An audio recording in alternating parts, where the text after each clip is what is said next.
You're strong. I know.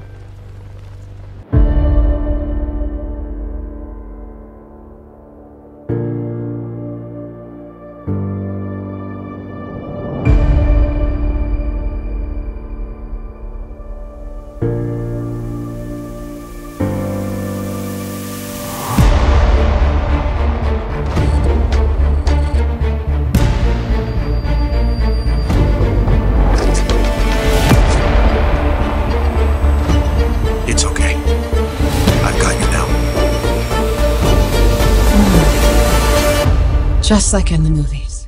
Welcome to SuperWonder Legacy, the only show that knows that Tom King's Wonder Woman is about as useful as underwear with a hole in it. I am Jared. I'm here with Britt. What's up, Britt? Hello, hello, and wow. Yeah, well, no lie. So today we are discussing the best and worst animated adaptations of Superman and Wonder Woman, and we're going to be talking about what makes a good adaptation of our favorite power couple, because there have been a lot, and they've, for lack of a better term, they varied in quality. Eh, Britt? That's an understatement, but yeah. Yeah, so it's like, because this is where DC shines a lot, is the animated like movies and direct to TV movies and stuff. And it's like, because the thing that DC, but the problem that DC falls into, like a lot, is like self-sabotage, as we will talk about with the DCAMU, and because it's like you have a good thing and then you start adapting post-crisis. Isn't it kind of funny how the moment you bring in post-crisis into something, it torpedoes it? Well, I mean, the fact that you had to reboot your entire line because of post-crisis being in the toilet, that was, a red flag. That was a huge red flag. Exactly. So, okay. So what we're going to start with, we're not going to talk about every adaptation of Superman and Wonder Woman animated, because there's like way too many. We're just going to give like the broad strokes. And we already talked about the Just League action, so we're not going to talk about that. But a lot of these I know you guys are going to ask us to talk about. So let's talk about the DCAU, Britt. So here's the thing. I acknowledge the boost that the universe as a whole gave to DC. My problem is that the fan base takes this, the Wonder Bat stuff, and assumes that this has to be the standard. Everything DC does should reflect this. Exactly. Even though, Diana's entire character was very much misinterpreted. She was reduced. Her lore was butchered. It's the internet. You can go on YouTube and you can listen to how the producers talked about her. You can look it up how Kevin Conroy called her, one-dimensional, and said Harley Quinn was better than her. So, as we talked about last week. Right. So the respect for Diana, very low within this. Yes, it gave her, presence to be a known character, but the fact that her known character is, oh, she's Batman's girl, or she's the one chasing after Batman. She was rejected, by Batman or whatever. Yeah, no, that is not for your premier, female superhero that is supposed to represent equality. It's supposed to represent female empowerment, but yet she's portrayed as chasing after the bad boy in the most misogynistic and sexist way, and turning her basically into Catwoman light. No. Yeah, exactly. And it's like, okay, but it's like the parts that this does well is showing an interconnected universe, and that's the cool part about this, and that's partly why it got so popular. But the problem gets to where Wonder Woman is, for one thing, more of the aggressive like individual. Then it gets into she's more of the aggressive is an understatement, because there's literally an issue where she's on vacation oh, like she's trying to have a day off, and then she gets pissy that like some criminals are doing stuff. And I've heard some people say, well, that's because the Ares suit was like influencing her. And I go, it's established that you have to be in close proximity. Ares never, I think it's all a bunch of cope, honestly, Britt. It's always cope. Every time you criticize something, is always, oh, mental gymnastics.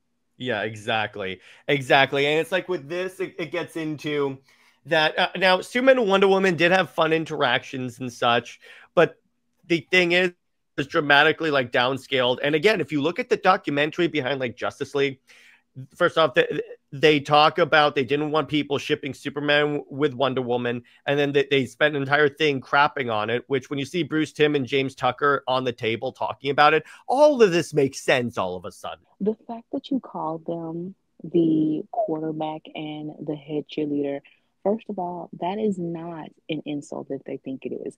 Honestly, that sounds like the jealous nerds. I was just about to say that. It's because it's not I always felt, what's the problem? But it makes a lot more sense when you realize they probably didn't get like the girl. So it's like, oh, okay, this is why they're taking out their frustration. Exactly. But yet you want if you call Diana a head cheerleader with Clark as the quarterback, okay, what do you think about the head cheerleader going for the bad boy? That's even more so a cliche and it seems like all of these writers, for some reason, has this sort of thing of, again, the embodiment of female empowerment and feminism is chasing after the bad boy to be his therapist or to rebel against her mother. That is very much a childish type cliche. That's something that you see on a Lifetime movie. And what happens on those Lifetimes movie, the cheerleader girl ends up in big trouble. She ends up ruining her reputation because she's following the bad boy. So that's basically what they're advocating for Wonder Woman, is that they don't mind ruining her reputation for Batman as long as he is the one that comes out on top looking cool. Exactly. Now, speaking of looking cool, I will say credit where credit is due, because as aggressive as they make Wonder Woman, the cool part about this, and this is the only like flowers I see Wonder Woman fans give this show, is the idea that like she doesn't fight with like a sword and a shield. She fights with like her lasso, even though it's not the lasso of truth yet. That's the problem. And you have that point here. They severely like underexplored her backstory, and it's like, or like all the other stuff she can do. And it's like, again, if you didn't know what to do with the character, you're literally owned by the same parent company as DC frickin' Comics. Just go there and say, hey, George Perez or someone. Hell, Gail Simone is on your writing staff. I would have accepted that. But it's like, you get someone that understands the character. You don't act lazy. No, but that's the thing. They're very lazy. And that's the thing. Diana is a complex character. She is.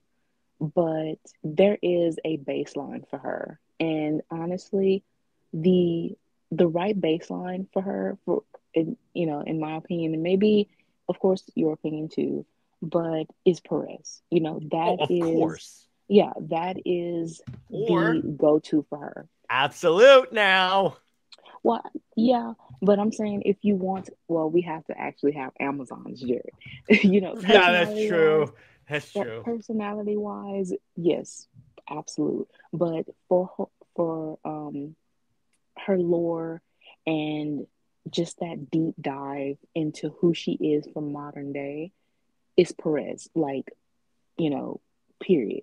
However, the thing is with Perez, they don't want to acknowledge that, yeah, Steve is there, but he's there as her big brother. He's there as an older figure. He's still very prominent as a male, a positive male influence, but he isn't a love interest. And that is one strike against Perez, because apparently Diana isn't supposed to, it's wrong for her to function without Steve. Exactly. Number two, That's the problem.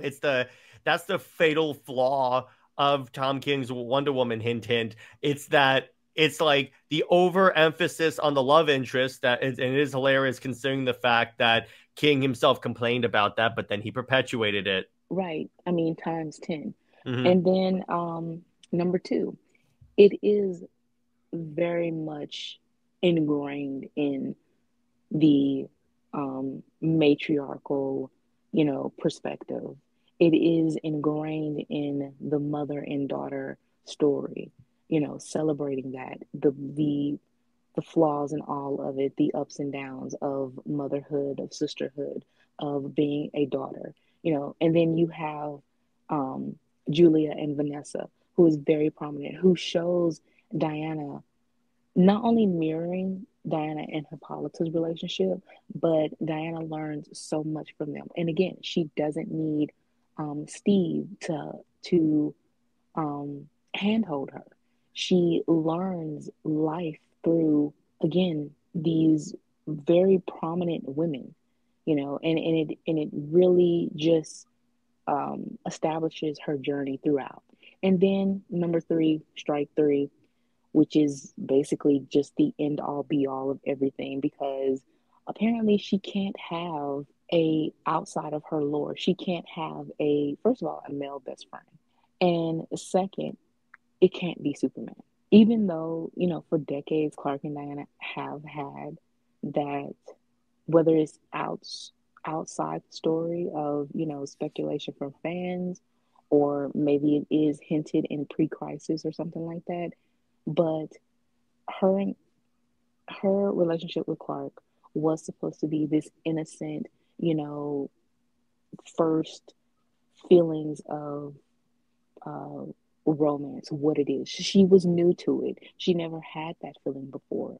So he was the one that is supposed to basically open her up to that type of emotion, you know. And honestly, like I said, it's very innocent. Whether it was to become a full flourishing relationship, or it was to that, okay, they're moving too fast, as it was. They were moving too fast, both new to it, and they have to establish a friendship first and then see where that leads to. That's Yeah, very exactly. healthy. It's something very healthy. It's something very realistic. So why is it a problem? It's only a problem because, first of all, it deviates from traditional relationships and it's a threat to traditional relationships. So it can't be. And again, it shows how Diana is very much the human woman that people don't want her to be, you know. Exactly. So then we get to the standalone movies, and these, in terms of like DC movies, in terms of Wonder Woman, most of these I would say were at the very least pretty decent. Most of them. There are some that I'm like, I don't know if I like what you guys did with the character in this adaptation or this. Same with Superman. But I'm like, okay, at the very least, I see what you're going for. I mean, yeah, some of them are like I see what you're going for, and that could have been done better. But at that time, again, they are going by, at this moment, they're going by post crisis, you know, and they are very much, as Sam Liu said, married to this certain iteration. So you have Exactly. to have things the same. You can't go too far, you can't take too many liberties. Some of them are very biased to what they want to do.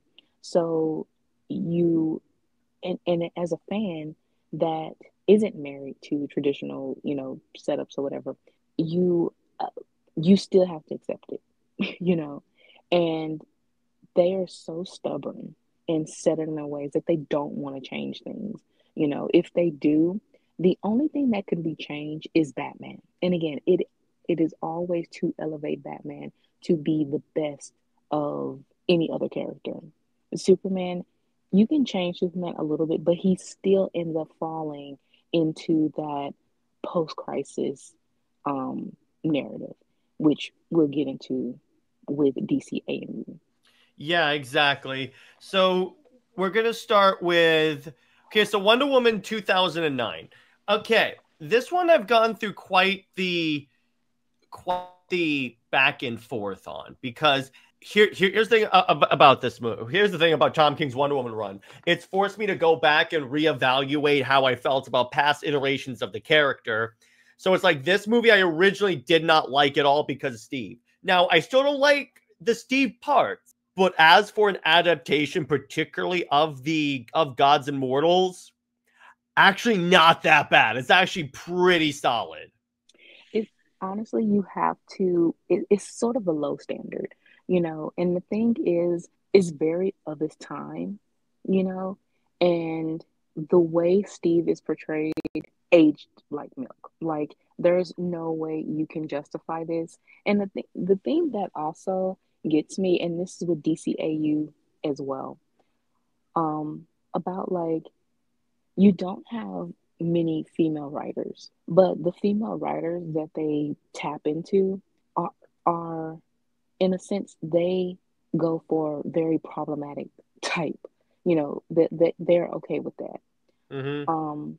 Gail Simone, I think she was either the writer of this movie or a consultant, or something like that.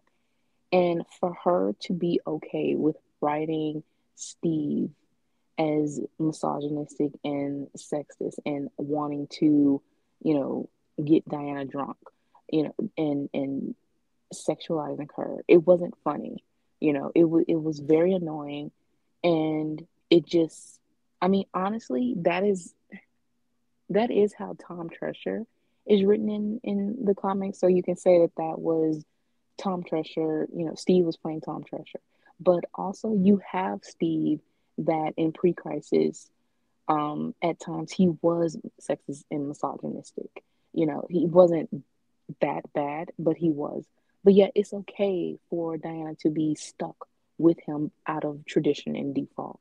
In DCAU, I don't think she wrote any of the Wonder Woman episodes or whatever, but the fact that, going back to that, the fact that Diana had to steal the lasso and the uniform and everything like that, instead of, it's so simple. Why couldn't she do the contest? You know, I, even if you, Bruce Timm said that it's so many iterations of Diana or whatever, couldn't go, thought that it was boring or it was confusing. There's nothing confusing about the contest because every iteration of Wonder Woman has the contest. Except for maybe DCEU and others. But beyond Well, that, no, yeah, go ahead. DCEU. Well, she did. We did see. Well, she stole it, I think, Mm-hmm. in DCEU. But again, that was, um them trying to have her as this rebellious or this sort of, still in a sense of, taking from DCAU. So I don't really say that.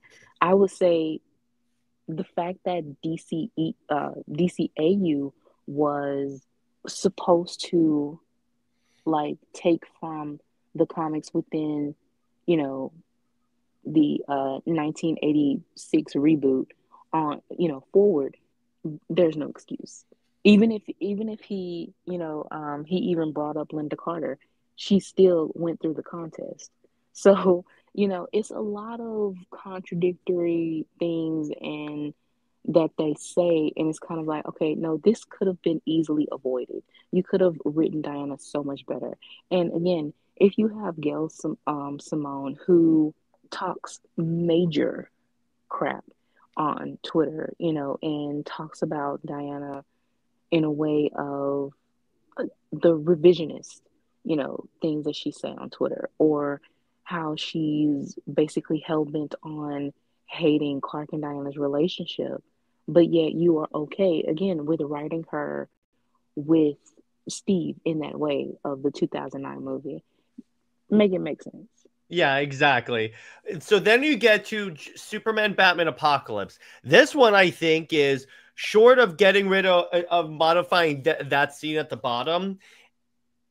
I think they did a great job with this because it's like Wonder Woman still got to emphasize her being a warrior, got to emphasize her like being kind of a surrogate mom for Kara. In fact, I love the part where they're arguing in front of her, and then Kara goes, "Don't I have a say in this?" And Clark and Diana both say, "No." Yeah, everyone, they did that right.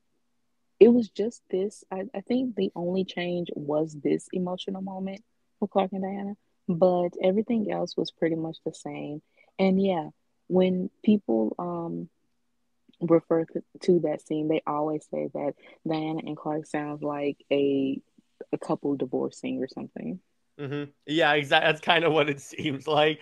And it would have been funnier if Clark if like as she was passing Bruce, Kara turns over and goes, "Do they normally argue like a married couple?" And Clark goes, "You have no I mean," and Bruce goes, you have no idea." All right, that'll be something really cute. Yeah, exactly.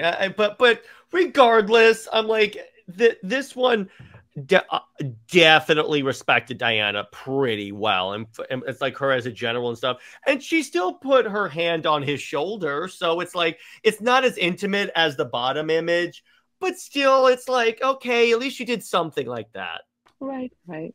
It could have been worse. Now, speaking of pretty decent portrayals, then we get to Justice League: The New Frontier, which again another fantastic. So New Frontier, and again, Britt and I have covered this before, and I'll put a link to, I'll put like a thing here to our New Frontier episode, and it's basically the Justice League and DC characters if they're in the age of McCarthyism, which really dope, and like Wonder Woman plays a lot of the role in Superman's like portrayal in this storyline. Like she essentially frees some essentially sex slaves in Vietnam, and then Clark is like, "Did you kill those men?" Then Diana goes, "No, they did. I just freed them." And also Diana being like taller than Clark will never get old. Right. And the fact that this was a story that was so genuine, to giving Diana a voice. She was the with her monologues, with the choices that she made, with her being Clark's like moral compass or her being the voice of reason, and everything. I I would say that this was the first animated this was actually the first animated movie I saw of Really? DC. And at first, I didn't know that it was an adaptation of the book at first. So when I was doing the research, because it it was on, I think, Cartoon Network, and the scene that I came upon was the scene where Diana crashed the plane, the invisible jet. I mean, and it was like so emotional. It is an emotional scene where Diana is, injured, and Clark is kind of like frantic, panicking, and he, helps her and everything like that. But then when I go back and see the comic panel to see that, oh, they kiss here. So of course you think that, oh, so they're a couple. But then you go back to the animated movie and it's like, okay, why aren't they together? And then at the end, you go with him like out of nowhere talk about Lois. Even in the book itself, Lois and Superman, they never have a moment together until the very end. And it's so weird to me it's so weird to me how Clark and Diana have these intimate moments throughout this entire story.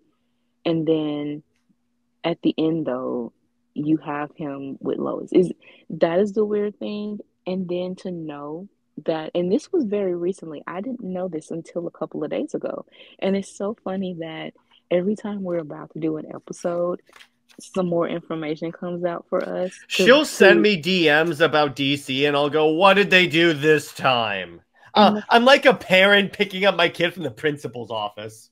right, and it's like this is funny that we are about to talk about this, and the fact that um Darwin had an interview and he said that he had to fight for Diana to have a role in the animated movie. Yeah, exactly. And I'm kind of like, okay, wait.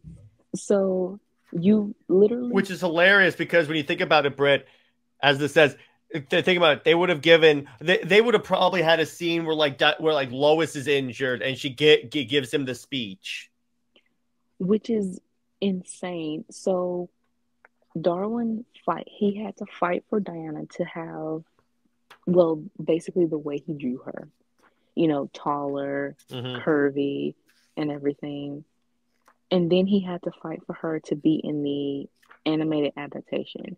And I believe that he said that the reason why he had to fight for it, they were talking about, like, I guess, timing restriction. And it's like, okay, you have time restriction, but you have time to put Batman in it. So basically you're worried about, how much time you can put Batman. And the fact that, if you want to say, Diana has a more prominent role, I would say, than Superman. So yeah, you wanted this to basically be a boys club. And it is so sickening that whoever the creator is has to fight for his story to be at least somewhat respected. And honestly, the way that some, fans or so talk about this adaptation and say, well, Darwin, he was, within the creative process. And it's like, well, was no, he? he said, apparently not. If we saw, this interview to say that he was fighting for Diana to have a role here, so apparently he was kind of shut out in a sense, but that compromise to have Lois take Diana's, line here, her role as the voice of reason. But Lois does.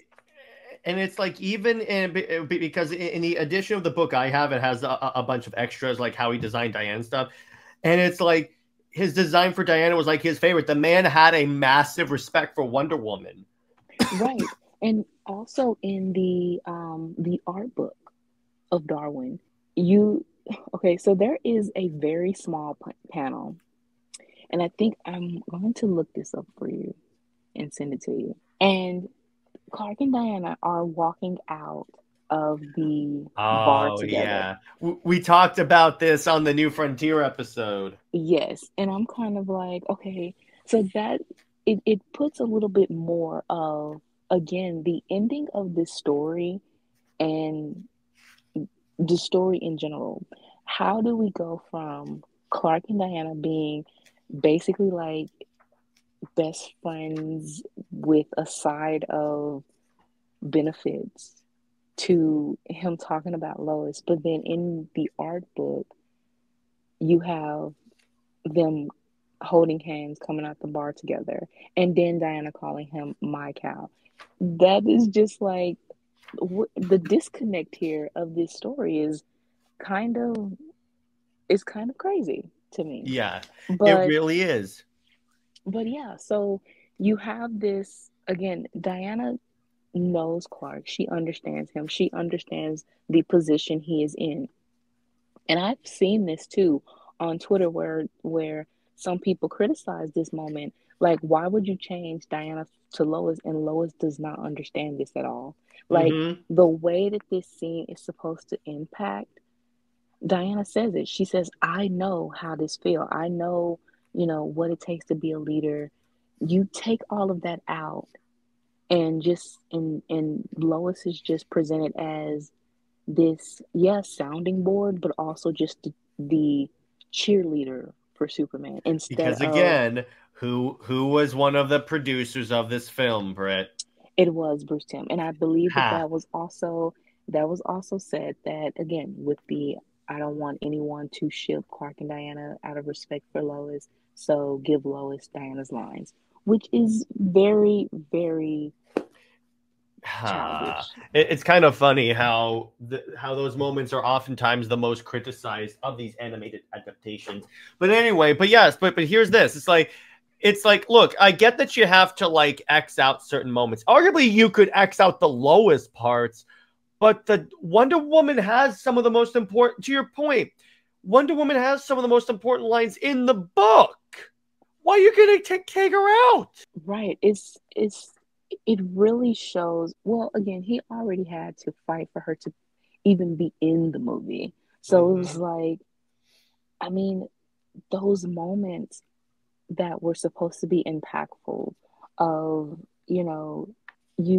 why would you ruin such a prominent story with obviously that okay, at first you would say DCAU, they were, I wouldn't say young and dumb because they're very, they're old and veterans in animation. I I love how wouldn't you want to said say because that. they're old.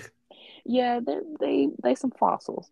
So I wouldn't want to give them that excuse, but I would say they are young in the mind of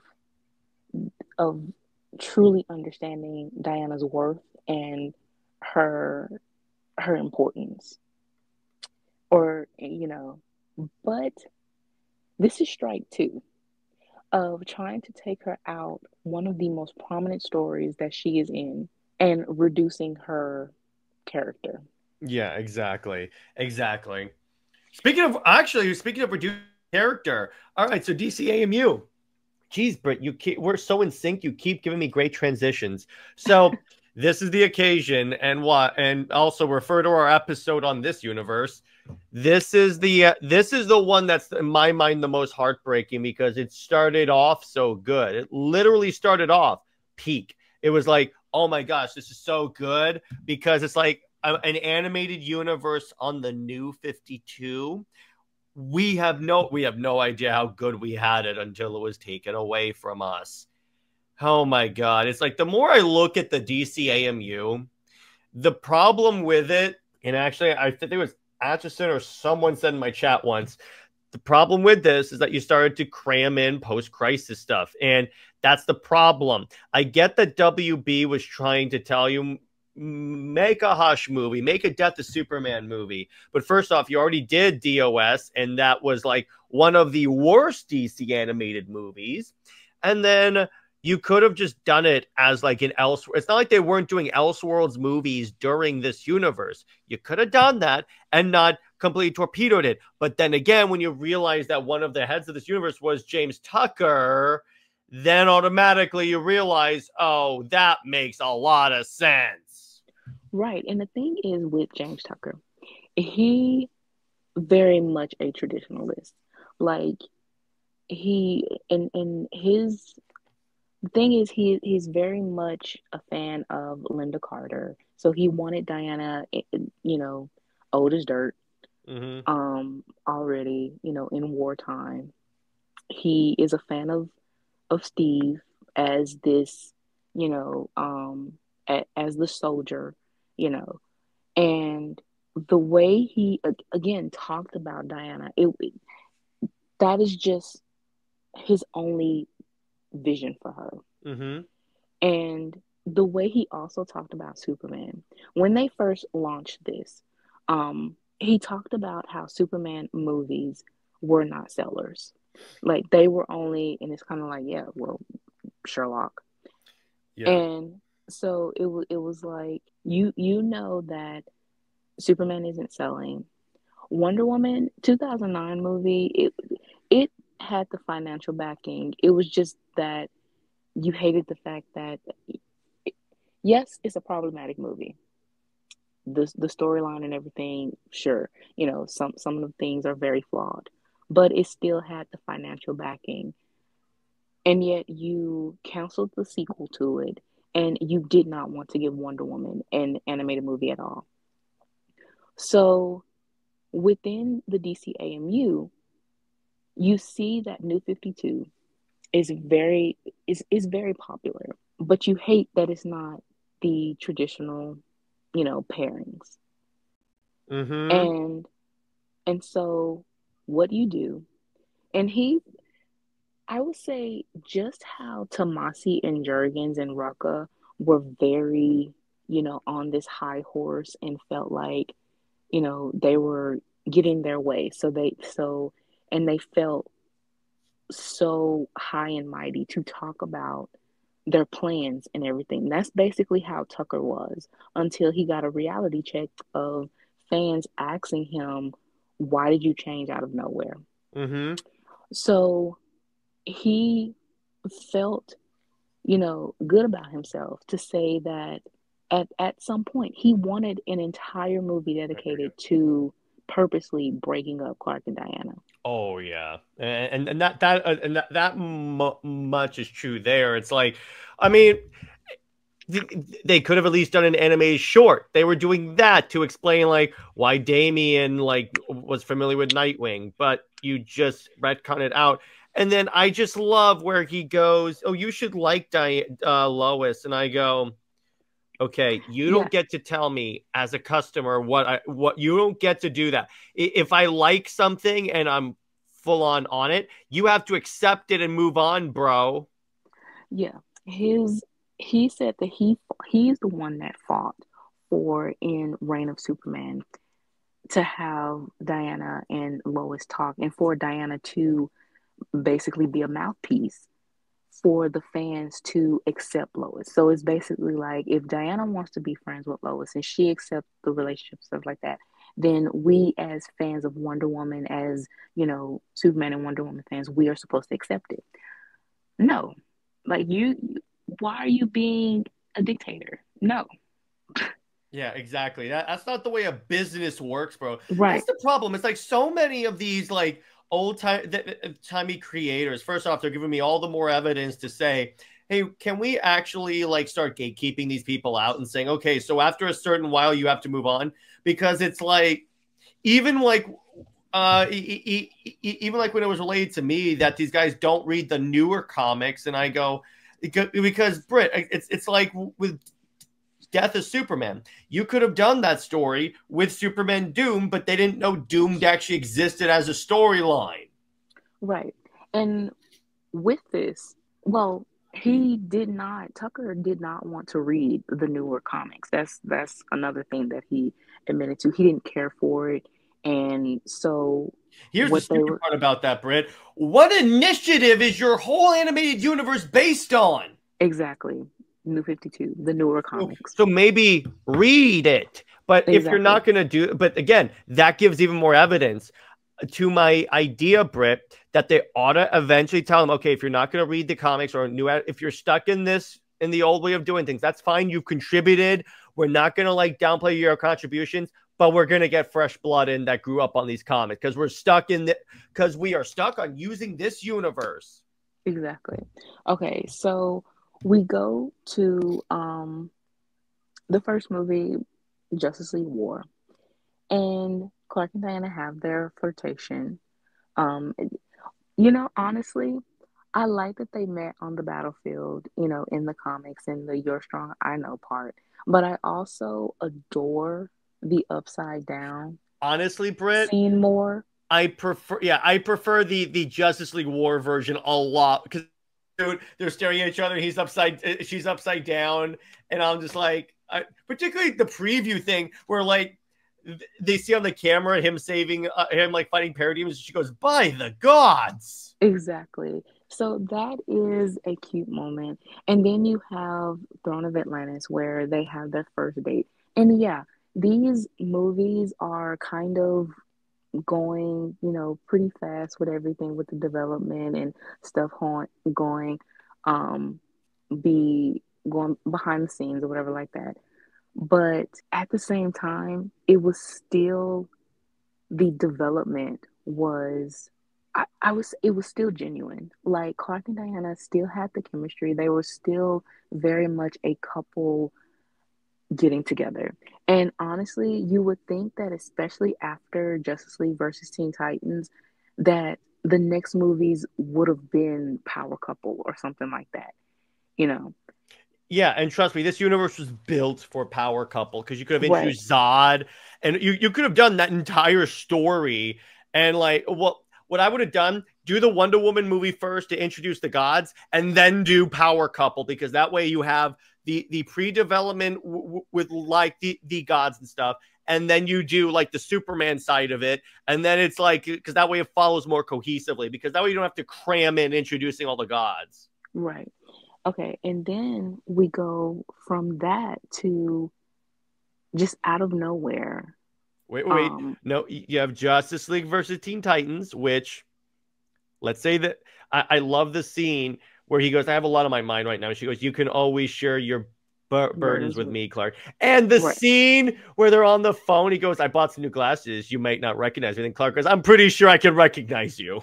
Exactly. Those little moments, you don't have that with any other couple.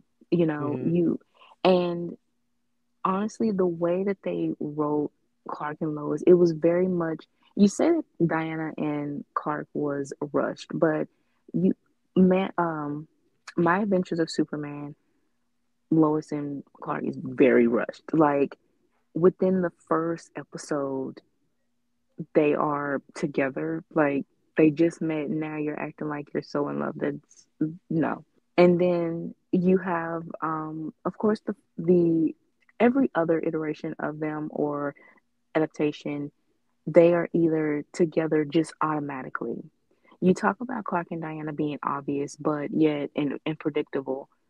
But what do you think Clark and Lois is? Particularly when you basically make it so in every universe they have to end up together. Bro, that's the definition of predictable. And obvious, right. So the projection is like, hello. The projection is strong with this one. Right. So, so we go to Death of Superman and Clark and Diana's. So hang on. So we have the early ones and there's banter. Yeah, okay, so we're going to rant about this. So you have this where they just out of the blue show Clark and Lois together. And it's kind of like, what happened? You know, there was even a Twitter account that actually went through all the movies. And he even questioned, he's like, okay, what did I miss? Like, how did Clark and Diana break up? Where in this did it switch? And James Tucker was asked this, and he kind of got a little aggy about it, you know. And this was also written by Tomasi. So at the end of Death of Superman, there is a line where Clark says, "What a lucky man I was," and he wrote this. The thing is, he wrote that in Final Days, and Clark said that to Diana. So again, you are constantly taking lines from Diana to give to Lois, whether it's Lois saying Diana's lines or Clark and Lois having that, you know, dynamic that Clark and Diana should have, Clark saying something to Lois that he should say to Diana.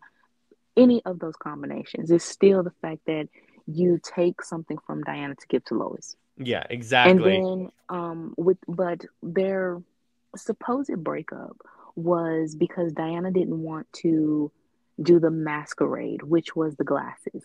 But the thing is, she loved the glasses. Like, she said that she bought new ones basically like to match an outfit or something. She, you know, and it was so out of character and so antagonistic. Like, their relationship turned very antagonistic, especially on Clark's part, because he acted like he just did not care for her.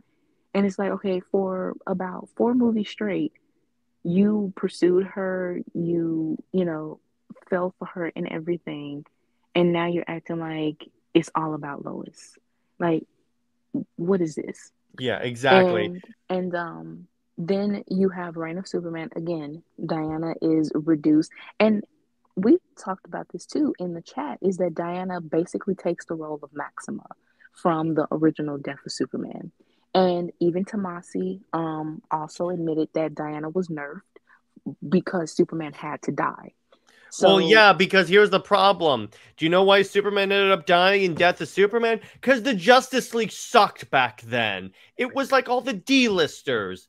And then that's why it's so contrived. The League lineup they had 100% could have thrown Doomsday into space. I'm like, what are you guys doing? And then it's like, And then it's like it gets worse. So when they have Diana have lunch with Lois, I know you're getting to this, Britt.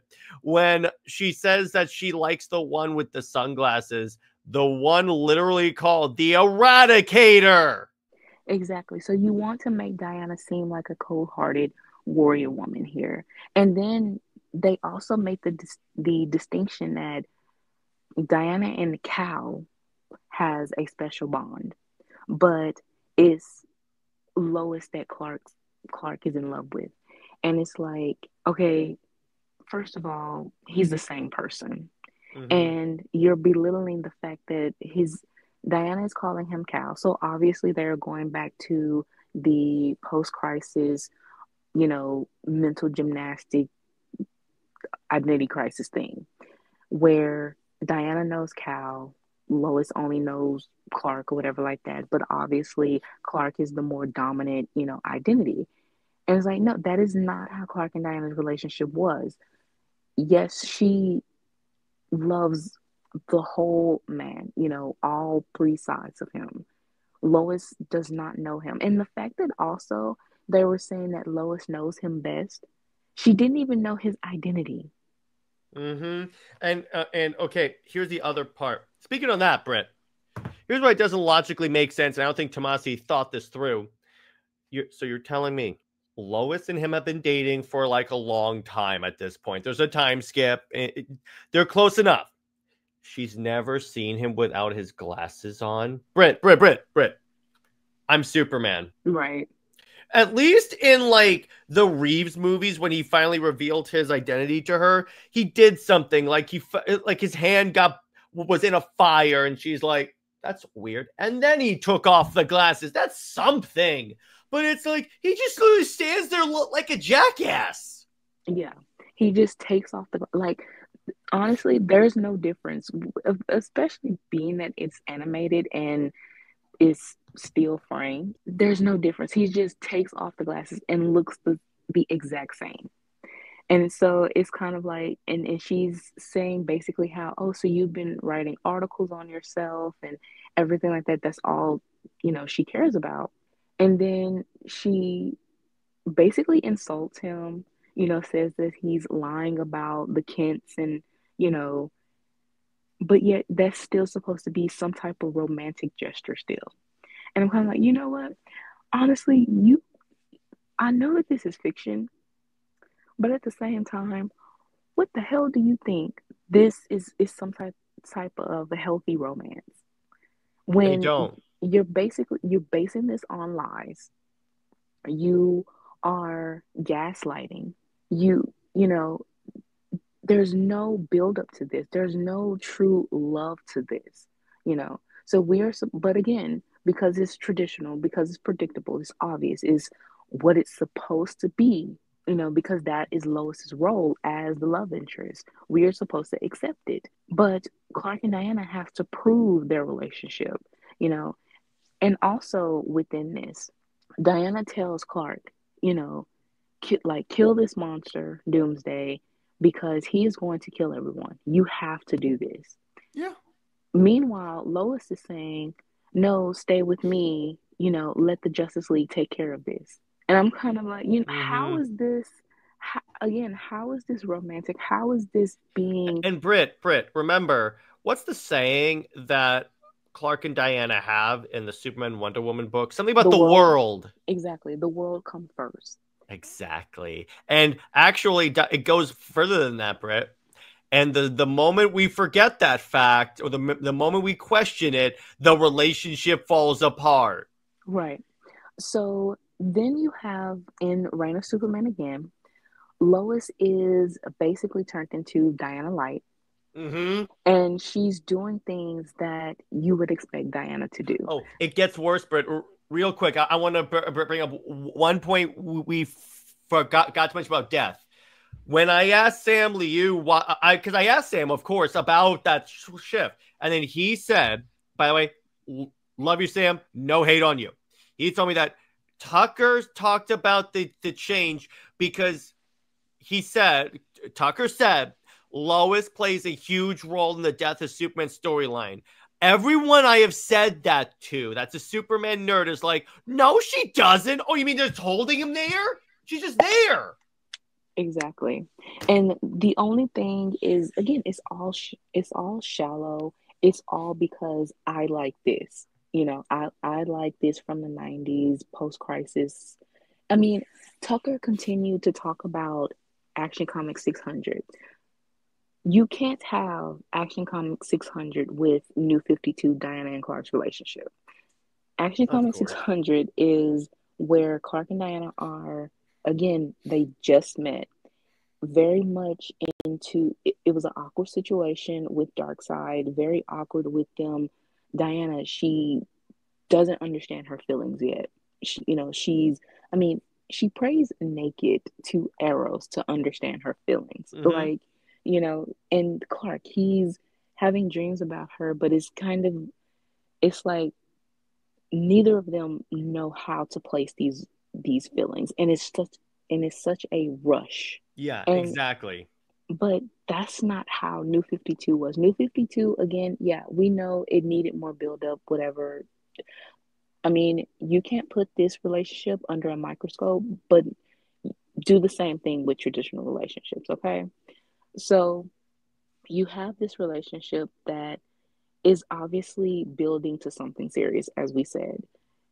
Yeah, And then exactly. you want to do a storyline that they were young and really were not together at all. They don't know each other. No, that doesn't make sense. So that is the comic issue that people use to talk about Clark and Diana not being together. And the thing is, okay, so you criticize Byrne for everything else, but you want to praise him for basically writing Clark as, first of all, the thing is, Clark puts Diana on a pedestal. He thinks that she is out of his league in the sense of like she can do better than even him. And that is something also that Perez wrote, you know. And then Perez writes that in a sense of criticizing, the way Byrne has him as he's the keeper of the status quo. He is rah rah America. He just thinks that we see Krypton doesn't matter. He drank, some radioactive milk and somehow he got the powers and that's it, that's all. You know, but Radioactive milk. Damn it. well, I mean, he's on a farm. He acts like that's how he got the powers. So we're just gonna have to go with that. Yeah. And, you know, so that's a total difference. And then not only that, but he also, within Death of Superman, it doesn't make sense because Clark talks about his loneliness. But then but yet in Death of Superman, he has the Kents, which the Kents are supposed to be dead in Justice League War. And that's the reason why he has such that loneliness and that feeling of, you know, so of adjusting, you know, to understanding about his life and to help Diana with that. And he talks about Pete, Ross, and I think he brings up Lana, but in a sense, he the way that they are all brought up is a way to belittle them and downplay their relationship with Clark and kind of criticize it again to elevate Lois. So it's just very weird to me how this goes on. Um, then later, after Reign of Superman, when you have Wonder Woman Bloodlines. Wonder Woman Bloodlines is very much an afterthought in trying to ride the hype train of the Wonder Woman 2017 movie. And this movie flopped. Well, yeah, of They course. they totally just destroyed Diana's relationship with Julie and Vanessa. Vanessa was she turned into like this, she was this sad emo kid later on as she grew up. She had resentment towards Diana. Um, Diana, she again went against Hippolyta, fighting Hippolyta for Steve. Diana felt like she only had Steve and he was the only person she cared for. I think it was a line within that she says, "You are, you mean the world to me," or something like that. And it's kind of like, no, that is not Diana. She would not put Steve first. Or it's like, remember with King. Yeah, it gets even worse, Britt. Remember when she says you love Steve more than the world? Again, Britt, what does Superman and Wonder Woman say about the world again? Exactly. The world comes first. Mm-hmm. And then you have where she also talks about her relationship with Clark, saying, "Oh, I don't fly with Superman anymore." And it makes her very shallow because it's like, "Oh, you only care about flying." First of all, you have the Mm-hmm. power to fly. So why are you acting like, "Oh, you're flying in a plane with Steve," like that is something to be so joyous about? That is so like it's very pathetic. Like the way Diana is written here is very pathetic, and trying to again make Steve seems like, oh, she cares about me, but she, had Superman. Honestly, that's a downgrade. I mean, Steve is like a downgrade, but that is the one thing that is so backwards to me is how traditional fans want to throw Clark and Diana under the bus, for Steve or Lois. You talk about Diana as if she is, just some evil harpy or whatever, but she is like the embodiment of, again, female empowerment, feminism. She is the most well known female character. Lois is nothing more than a love interest. She will always just be a love interest. But And you anyway, talk yeah, about go ahead. and you talk about like journalism or whatever, and she's the champion of truth. No, she's very unethical. So that is, she isn't better than Diana. Sorry, Diana is better than her. And then Steve. Steve is a bore. He's a sack of potatoes. He's less than a sack of potatoes. Oh my He, God. you I know, love the way you describe things, Britt. thank you. I mean, if you go to a store and you see like the last sack of potatoes and it's like really, really dried It's up, moldy and all that stuff. that is Steve. That is Steve. And it's very, or even when you bake a potato and you try to eat it and it has no taste whatsoever, it's very bland. That is Steve. So, or you cook chicken without seasoning, that is Steve. So, how can you talk about Clark and Diana as characters that they are supposed to be that's very much well known more than supporting characters and think that they are the downgrades? This backwards idea of relationships and, what Clark and Diana mean to each other is just it's pathetic to me because you are essentially ruining a relationship that has so much positivity, and that's so inspirational, and you want to Yeah. turn it into something very shallow, but at the same time you're making Clark and Diana shallow and you're ruining their character. So by the end of all of this, you have the the terrible movie of Clark being stupid, and he sends the entire heroic community into basic on a suicide mission where everyone dies. Diana and Mira, I think Starfire and a couple of others turns into like robotic android whatever furies. You and but somehow, oh, and he has like kryptonite poisoning or something. In which thing? And what was that? Apocalypse War, the Oh last yeah, movie. yeah, yeah, yeah, yeah. Because what Darkseid did to depower him and kind of like make him always remember what happened, that he like infused. Yeah, he basically carved the S symbol with liquid kryptonite. Yeah, so you have this, but somehow he is able to go back to Earth, not caring about anyone else. He has you, and honestly, I don't even think you really see his guilt towards what he's done to the hero community. Mm-hmm. And even when he sees Diana, he just says Diana, but he doesn't have any type of sympathy towards her. So, oh, well, back to Bloodlines. So basically that movie is what Tucker wanted was a Wonder Woman Hush thing to have all her roles in one movie, combine so many storylines. Your your baseline, of course, is Perez, but again, you're trying to do a rebirth thing and have Steve as a love interest instead of him, as the old man he should be. And again, you're taking Perez and twisting his whole entire the purpose of his story.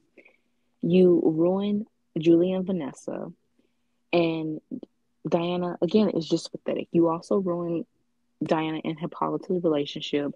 They make up at the end, but you do, Diana with Medusa and everything like that. But it's really with taking Diana's most like her well-known storylines and kind of trying to mishmash them together, and you take away the emotion. And also it doesn't resonate when you take away the characters that are also supposed to be prominent within those storylines. So again, everything that Perez said, you took away. Mm-hmm. And so again, we go to Apocalypse War, and again, Clark he doesn't seem guilt ridden or anything about that. And he's married to Lois. So at this time, he has married Lois, and his whole motivation is about her. And she becomes like, again, Diana Light, where she plans, She's in the strategist. when we first see her, she's in a cage match and beats up Harley Quinn. Yes, it's kind of like, all right, y'all are doing too much. The glazing It's of like, Lois, look at how great Lois is. and That's what you sound like, by the way. right. Not you, Britt. The people online.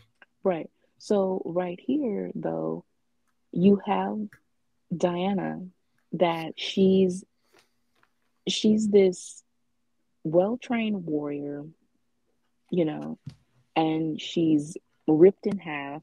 Well, her Arm is ripped off, and she's turned into a dark side sphere. Just by the way, that's kind of what I thought Absolute Wonder Woman was going to be, because Darkseid kind of runs this earth. And I'm like, it would be, because that's always something that I felt would have been kind of interesting if Diana became a Fury. By hint, if you can see my winking, Britt. Yeah. But yeah, she knows. But it's like that's something that like Absolute Wonder Woman could have done. I don't want that to happen. I'm glad we have Right. this. But it's like okay, the female Furies, Martian Manhunter and Hawkman. See what you know what this sounds like? All right, Britt, this is gonna be very true. Are you ready? This is the end. This is like a crisis done by Scott Snyder. It is, and that is exactly. You know what?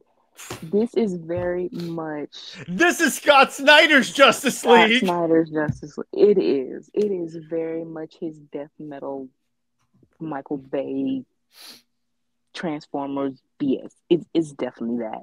Yeah, exactly. Oh my god, that just clicked. Wow. It is. If he honestly, if within this time, if the Batman who cackles was a thing, he definitely would have been in Apocalypse War, definitely. Mm-hmm. So yeah, so within this last movie, it was very gory. It was gory for no reason. You had, these characters that people were supposed to be invested in. You kill them off in the most gruesome way, and it again very mean spirited. Terrible. So Superman, he's supposed to be now heroic or whatever, but again, he has his happy ending in a sense, or his happy life with as long as he's with Lois. Then once she dies, he of course goes berserk, and he's all sad and stuff because again, if he has Lois, he's okay. It's all good. But if not for Lois, then he's miserable. So the ending of Exactly. this verse, and I mean, what we honestly got, like, I would say that Tucker got because he was blindsided. He thought that what he wanted to do was more Justice League Dark films and also Teen Titans. So he didn't even care about the primary Justice League, you know, films or Justice League period. He wanted to do stuff outside of that, but he wanted to do stuff where he could adapt post-crisis stories. So you ruin a relationship that, but also you another thing was that he de-aged Raven to be with Damien, and he it was also okay to have the even though he rejected her, I believe, but the Slade and Tara storyline, you did that, and some other questionable things. But Clark and Diana's relationship, which was very healthy and had its own storyline, obviously had a fan base, that's crossing the line. That's too much for you. Yeah, exactly. Exactly. So then we get to a different adaptation. All right.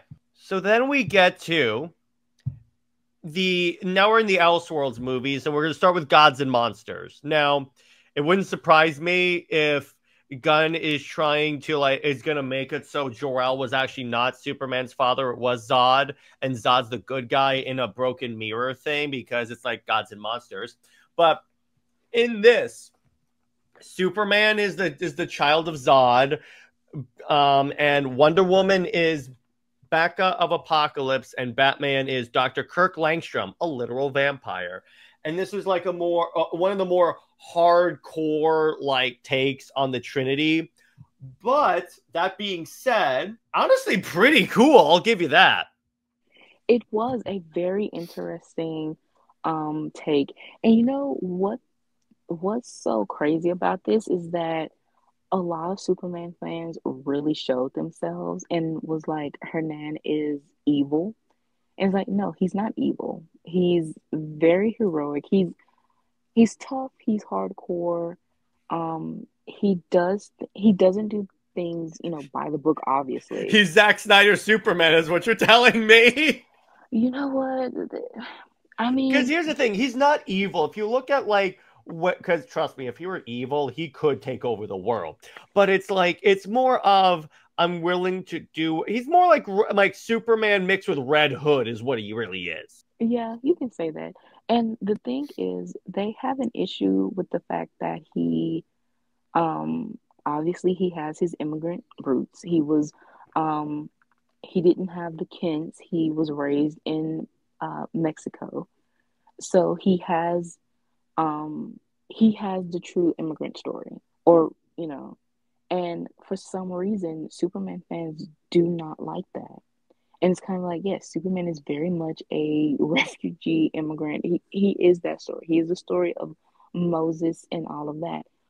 But they want him to be just this American apple pie eating, mute, radioactive milk drinking, Right. big I glue. love the milk drinking part of that. That's so I mean, good.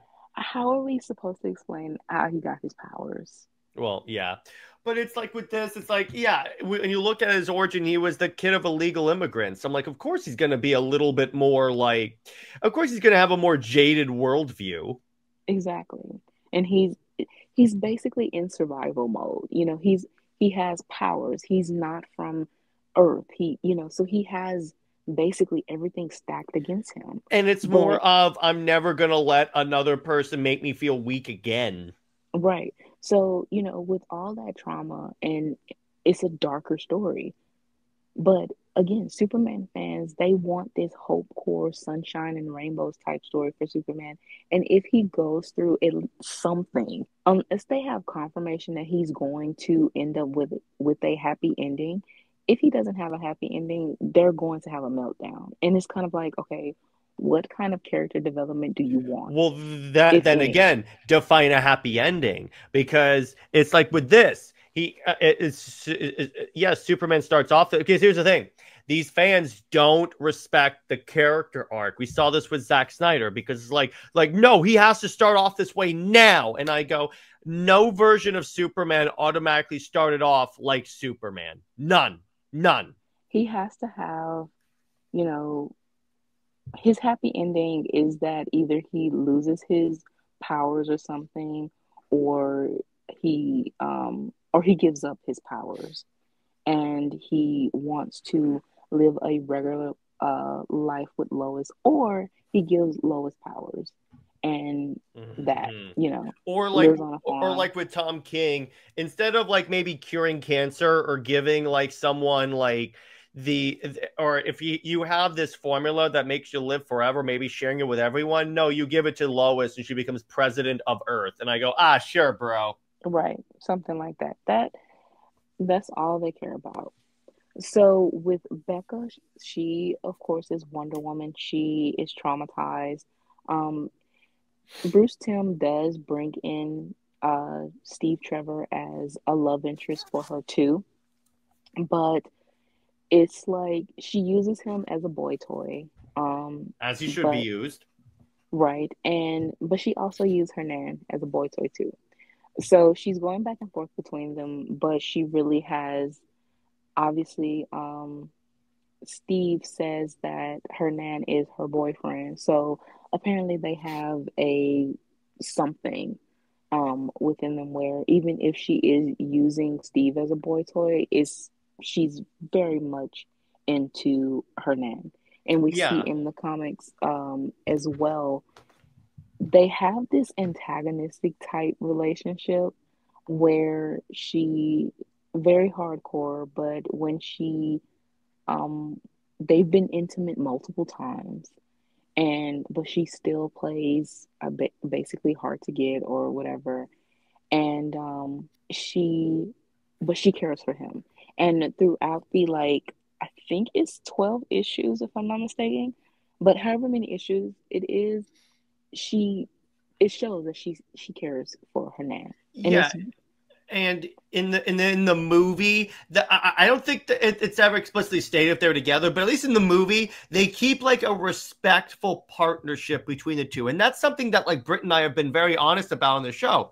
It's like, look, if you're not going to put them romantically together, fine. At least respect the friendship. And what does it say, Britt? That the most hardcore versions of the DC universe respect the friendship, at least the friendship, more than the main universe.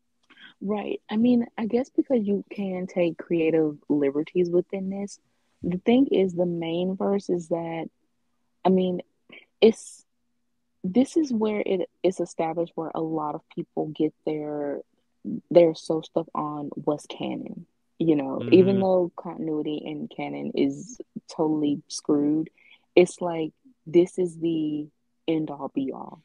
So when they have Clark and Diana, even as a friendship, is as close as that is the end all be all for them. Yeah, and exactly. For some reason, these writers do not want to respect that. But in Elseworlds, how they can twist things, they can say, well, this might not be true. You know, it can happen, but you know. But also we see within recent times of Elseworlds, Clark and Diana aren't even close there, because as we've seen over the decades, when you have Clark and Diana close in Elseworlds, fans gravitate to it. Fans gravitate more to the Elseworlds. And when they see that, they are interested. So there's an expectation that, okay, we want to see more of this. And obviously, DC does not want to meet that expectation. Yeah, exactly. So overall, pretty good adaptation. Now, here's the next one. This one kind of pissed me off a little bit. I mean, let me put it this way. In the following adaptation, pretty much everything else is very accurate to the comic. Slight changes, but it's like I get for this story. So with Red Sun, so the basic plot of this is if Superman landed I think it's like a day or so late, and with the sun's positioning, that's how he landed in the Soviet Union. And obviously grows up, becomes like a tool of the Soviet state, and and as a result of this, the Soviet Union slowly wins the Cold War. Now, there is a scene in this where we meet Diana, and in the comic, it's very heavily hinted or indicated that she is in love with Superman until she finds out that he's not all in the up and up. Right. And I mean, I see why they would change it to be where she isn't in love with him. I would say that that's fine. But you didn't have to go towards the shallow thing of she comes from an island of only women. Comes from an island of women, and that go ahead. And pretty much that's the perception of her relationships. And I'm kind of like, okay, that isn't the progression that you think that is. Well, like, first, it's like, okay, you're assuming that there are no straight people on the Themyscira. Number one. Number two, she leaves the island because she can't be happy. And then number three, it's like number three is like, again, you're assuming that like there are no straight people, so you're assuming that she's not straight. The point is, it's like, look, again, it's fine if you don't want to do the relationship, but that's the way that this just comes across as extremely lazy. But remember, this was written by J.M. DeMatteis, and he's the one that wrote the Justice League Infinity comic where it's following the DCAU. There was a Elseworlds where Wonder Woman fell in love with Darkseid, and then this was also the one that tried to again hint at Wonderbat, because DeMatteis was one of the writers for the DCAU. Well, that explains a lot. Adding on to the fact, here's the other thing. If it was just this, I would have been like, okay, it's fine. But, and this could just be the comic, but it's just like, the way that at the end of it, when she's wrapped in the lasso, she goes, "You're just another pathetic man." And I go, "Oh, come on." Yeah, you could have done better.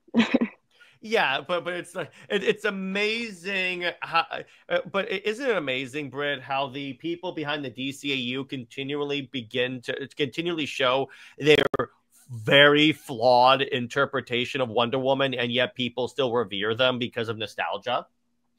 I mean, that is always like when you are married to something, to an adaptation or whatever, you aren't going to see its flaws. Oh yeah, trust me. Or you're going to try and downplay them because you don't want to admit that like your thing is not relevant anymore. But again, besides the Wonder Woman part, the rest of this is good or improved, which I liked. And it's like this is the one where the other change that this like done, Britt, have you read Red Sun? Yes, I have. So you remember at the end where it ends, where they time loop? Yeah. I'm glad they took that out of the animated movie, because that's not going to translate well if you try and do that with the, because yes, you're still dealing with fans, but you're dealing with a more broad group of fans than just comic book readers. There's no way that's going to work. But Grant Morrison gave Millar the idea for the time loop, and I go, as soon as you said Grant Morrison, it all made a lot of sense. Yeah, Grant Morrison. He really knows how to make everything very like, what awkward. The hell? Yeah, exactly. Yes. But it's like, again, it's like, okay, this is the one that I think is the least egregious of the ones we're talking about. I don't know about you, but yeah. It's the lesser of evils, especially if you compare it to Injustice. Well, it's funny you should mention that, Britt. Oh my God, you gave me such great transitions. So we're going to talk about Injustice. This is the one we're making changes to the animated movie. Actually was a good thing, because in this, so people took issue with this because they just kill off Flash, the Green Lanterns leave, Aquaman leaves and stuff. And I go, no, that's good, because I don't want to see them turned into like dictators. So I'd rather have that. Number one. Number two, here's the real advantage of this, particularly with Wonder Woman. Yes, they do the whole they almost kiss, but then they're like, I don't know why we did this. However, Wonder Woman turns against Superman in this, because so there's a scene where Superman murders a bunch of like protesters that are dressed like the Joker, and that starts to shake her confidence in him or like his feeling. And she explains, I thought it was just temporary madness or rage. So then at the end of the movie, when like they've defeated Amazo by teaming up, and Batman and Superman goes, you're all going in a cell. Wonder Woman goes, they risked their lives to help us when they didn't have to. What are you talking about? And she goes, are you turning against me, Diana? And then Superman attacks Wonder Woman. So Wonder Woman turns against Superman. That is why I will always have a soft spot for the Injustice animated movie. I mean, again, the bar is extremely low. Let me be clear about the bar is within the waters of a leaky ass swamp, but this is like on the surface. I mean, you said the swamp. I was gonna say it's in the abyss of hell, but in hell. I mean, but the point is, like, comparing the two, it's like, particularly when you get to like the way the comic was written, where Diana is like this overly aggressive, like warrior that somehow was like hates men because Steve turned out to be a member of the German army in World War II, despite the fact that she served with the Justice League and Justice Society, the best men she's ever known. And then it's like, and then she arguably is the devil on his shoulder. In this, she's like, no, what are you talking about? They helped us. This has gone on a little too far. True. So I'm like, compared to the comic, this is gold. This is Shakespeare. I wouldn't go that far, but compared to the comic, Britt, remember, compared to the comic. Man, the bar is just like so in the abyss of hell. Is just kind of like, wow. Yeah. And this is like, it's like with Dante's Inferno and the Circles of Hell. The comic is all the way with Satan, and the movie is like in the first circle. It's still a crappy story, but it's like this is a significant improvement on the crap. Yeah. But it's like that's the thing. And here's the thing about this adaptation. They were trying to they crammed in like 5 years of stories and the basic idea of the game. And I go, that's the real issue with this, because if they had 5 Injustice movies or even an Injustice series, they could have done the whole story. But it's like, I'm kind of happy they did it this way, because it's like, because we could have had evil Wonder Woman, and then that's like the worst. I mean, she's still seen as pretty pathetic, which she is, in this adaptation. But yeah, the fact that at the end she does change. But it's also just weird to me how you have to have that. I mean, even DC in one of their write-ups, their recent write-ups, had to say something about, Lois, and saying that, if it weren't for her being human, Superman would go berserk. And it's like, why would DC advocate for that? Like, because they're all secretly Lois Lane fans.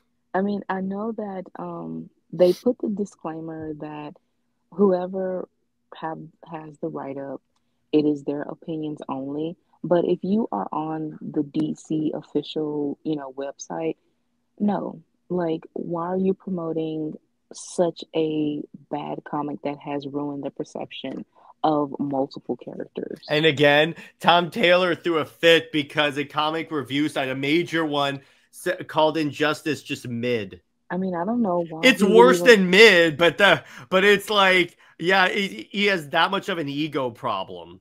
I mean, I don't know why you even want to, like, I guess, credit yourself for that, story. Like, why would you even get mad at it? If he already said that with Diana, even though, he's 50-50 on that, of how bad the story is, to where he felt like, I was just writing a different character and just calling her Diana or something like that, or Wonder Woman. It's like, okay, so you should agree with the reviewer then, if you know how bad Injustice is. And the damage that it has done to the perception of Superman and Wonder Woman.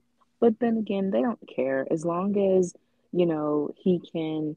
It's basically a story of worshiping Lois. So of course he is just fine with that. Yeah, exactly. So then we get to an animated series that started off pretty good, but then imploded. Young Justice. Now, here's the thing with Young Justice. This is a more like modern and like more mature Teen Titans show, pretty much. And it's like you see Superman and Wonder Woman, they're very much like in the leadership position of the league.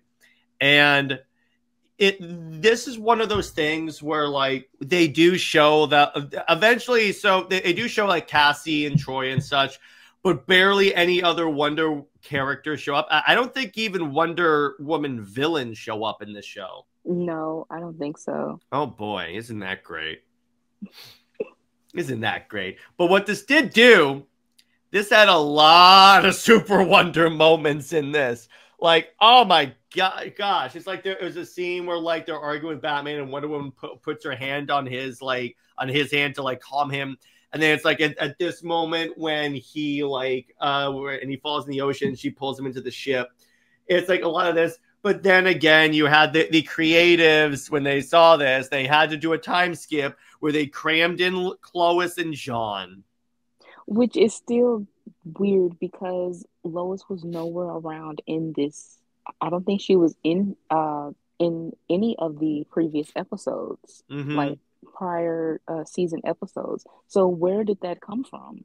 Yeah, well, yeah, exactly. It's like out of nowhere they do this episode where they show like all the Justice League families, they just hang out and stuff. And again, I go, you have Diana. She does not have much of a role. Like she does, but doesn't.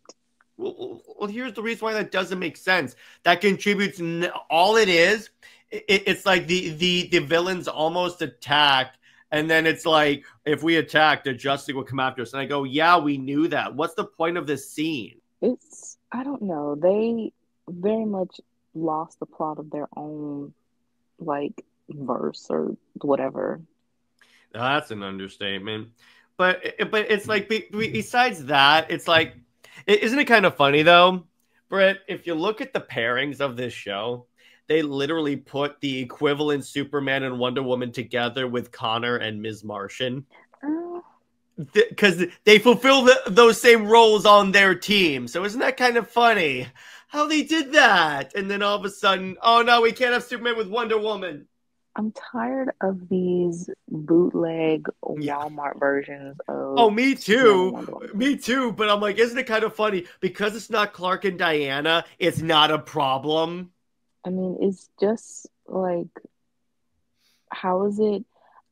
What makes it acceptable, Also, it doesn't make sense that Lex Luthor would be made the Secretary General of the UN when he's been a supervillain in the past.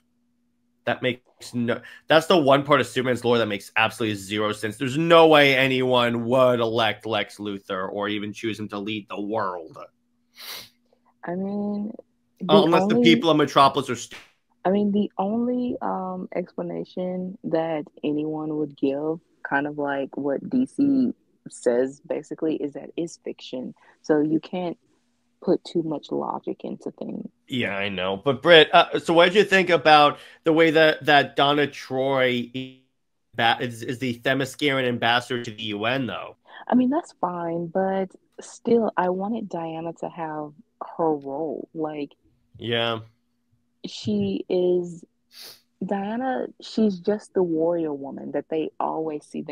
They always take her positions and give it to other characters, and I'm to be fair though, there was an episode. So after Lex Luthor takes over control of the UN, because the Justice League is a UN organization for no reason, and by that I mean the reason why I say it makes no sense is because the Justice League is way too effective to be an arm of the UN. But anyway, it's like, so Batman and like all the Bat family characters leave the Justice League. It turns out it's a ruse. And even Wonder Woman is like, okay, so when does the lying stop? Because they never told any of the other leaguers what they were doing. So Wonder Woman finds out and she goes, okay, so what are you guys doing? Because it's like, at what point do the lies make us know better than our enemies? That was the only thing that sounded remotely like Diana. Yeah, exactly. And she's like berating Batman, which will never not be cool. I remember seeing one of the episodes go viral when she is berating Batman. And of course, Batman fans and Wonder Bat fans was like, Diana would never do that. And it's kind of like, you've never honestly read a comic because Diana has berated Batman multiple times. Even in after I think Tower of Babel, she actually said that she voted for Batman to be dismissed from the league because she said that she couldn't work with, someone who holds secrets, who, is um who basically would lie and do things like that, have those contingency plans. So, and they have had like the sort of antagonistic type relationship. And again, they're only thinking of DCAU. They aren't thinking of what's actually within the comic. Yeah, exactly. Exactly, but it's like the first two seasons of this are good for like Superman and Wonder Woman stuff, but like the rest of it, the first two seasons were good. It's like then it's like then it's like it got canceled, and then it was brought back by DC Universe, but back when that was a streaming app. And then it's like it was okay. And then when they brought it back for Max, it was so bad, Britt. I think because they were trying to have their cake and eat it too with certain things. And it was obnoxiously political. I mean, you can have that, but at the same time, it just depends on, it's kind of like let me see, an attention grab. That's basically I understand that, but it's like how like because how like putting in politics by like modern Hollywood starts to sound preachy after a while. That's what it started to sound like. Like they would have scenes that contributed nothing to the plot just so they can have a character say they instead of she. And I'm like, it's fine if it contributes to the plot, but it's because it's like, so the character of Halo was at first dating Geoforce, and then she shows up on like Markovia to yell at him because he formed his own team that's like kind of more that's like meant to like protect Markovia, like a Black Adam essentially.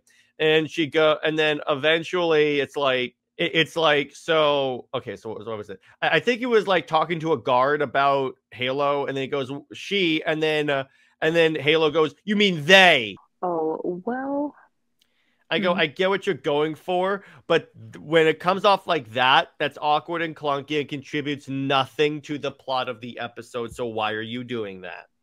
Yeah.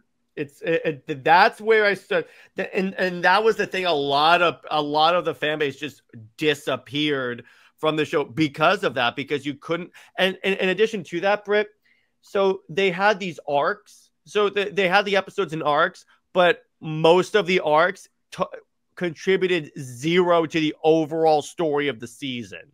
Well, I mean, as I said, I think that this was nothing more than an attention grab. They wanted, seeing how some fans. Well, there was a campaign to bring it back too. It was, and then there still kind of is, but you notice how no one says it was also because the head of the show was kind of a dick and ended the show on a cliffhanger, not knowing if he's going to get a renewal. Well, I think that, it all goes down to, this is pretty much why you can't too much rely on Twitter engagement, because even though they have the whole Twitter thing, it to actually, give support to the product is a 50-50 thing, and we see that even with comics, that they fuss and all of that, throw fits, tantrums, and about to bust a couple of arteries just for this certain status quo, a new book. But yet when DC caves and gives them, gives into them, then they lack the support. Kind of like Batgirls, that they talked about having a Batgirls or Batgirl book, but once that was relaunched with Cassandra and spoiler, Stephanie, it flopped majorly. So it's kind of And Sam said that on my show. He's like, the fan base requests stuff like a Zatanna animated movie or like a Constantine stuff, but when we do it, it doesn't do well. right. So it's okay. So if the producer himself or, whatever is saying that, honestly, I blame DC still because if you know this, why do Why you are you continue doing to it? cater? Yeah, why do you continue to cater to this type of behavior? Yes, you are supposed to just try it out and see because you never know. Just like us with Clark and Diana's relationship, we are advocating for them to have it back. However, it does have the backing, it does have the history of the backing. So you can take that and, like, well, there is a high chance that this will have the support, of the fans. But if it's something that has stumbled in the past and wasn't very successful, then yes, that is something that you have to sort of think about a little bit more before you cave into it. Yeah, So that exactly. is something that DC should have done, even with this whole rebirth, retconning, debooting, or whatever of New 52 to go back to supposedly post crisis. It's not, is something totally different. But if going back to the same timeline that caused you to have a reboot in the first place is just such a boneheaded move that will never be like, they can never explain that. Yeah, exactly. So, our favorite, the Tomorrowverse. Because here's the thing, while not everything in this universe was perfect, the animation was kind of stiff and such. The respect this, because thank you, James Tucker, respect that this universe shared or showed Diana is astounding and good. I mean, astoundingly high in light of all of the past like crimes against Wonder Woman that DC Animation has committed. Exactly. And again, this is so funny of how, you have Chloe's fans and whoever anti detractors of Clark and Diana say, oh, DC Clark and Diana's relationship failed, that they um changed back to Chloe's within, DCAMU. But it's like, joke's on you because the very next universe, Clark and Diana's relationship was prominent. And not only that, but as Earth 2, Clark and Diana, they were together as the older couple. And They remember, the prime Superman was re-identified as Superboy. In other words, you don't become a Superman until you date Wonder Woman. I will you never let them forget that. Some intern really screwed up. Not to me. If I were the intern, if I were in charge of the interns, I'd give them a raise. That's funny. But yeah, so Diana had a prominent role. She was leader of the JSA. Yes, we did have old as dirt Diana being in wartime, but we also had a Superman that was old as dirt. And but the one thing that I did want to see more of, and of course, Jim Craig wanted that as well. They were talking about having more JSA films, and of course, the Bat family, and also wanted to adapt Kingdom Come. So, Clark and I's relationship was very prominent within this verse.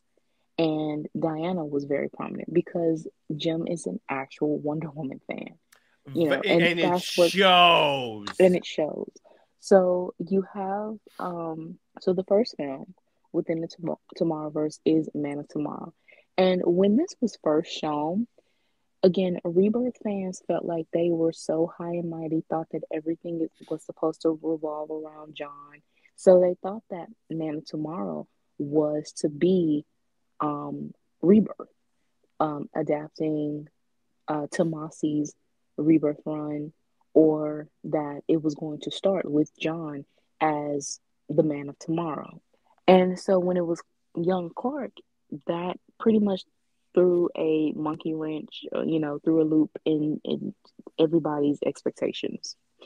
So you had this movie, and it really, I would say it was a 7 out of 10, maybe. It was very average, Um, and you see the stiffness of the animation. Lois and Clark were not together, so even though I think Mike Carlin did like the behind the scenes, or one of the producers said something, and they was talking about how Lois was very important in their relationship. But again, what you're saying was translated in the movie was not. And they Mm-hmm. also took one of the scenes out of context, because in that scene, Lois was actually trying to, in a sense, like sweet talk Clark into getting the story. She wasn't actually there for him, So I'm kind of like, you see, this is why, Chloe's Lois fans think that they have like this grand romantic love story or whatever, because things are taken out of context. They say a lot of things. The producers and other creators say things that they sugarcoat and put a lot of sugar in the sugar honey iced tea, basically. Mm-hmm. Um, so then after this, we get it's a two-parter, I think, of what was that? Long Halloween. Long Halloween was a two-parter. That is correct, and that was more Batman Catwoman, which okay, that was pretty good. Right. That was that. Um, That was that. I I love how you say that was that. I mean, um, I didn't really watch that too much. They did have some pretty good moments of Batcat, but again, when you watch the movie and you read the go along with the story and see the stiffness of the animation, it's kind Mm-hmm. of like, It's that very noticeable. very noticeable. But however, we cannot blame animation, because WB did slash their budgets in half. So they were they were basically given only a penny to make magic. And sometimes you can make it happen, sometimes you can't. After Long Halloween, I think is JSA.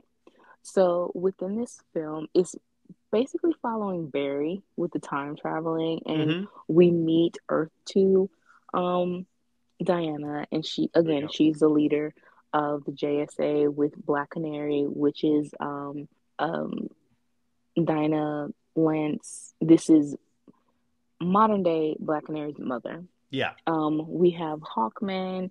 I think we have Our Man, Jay Garrick as Flash, and then you have Steve.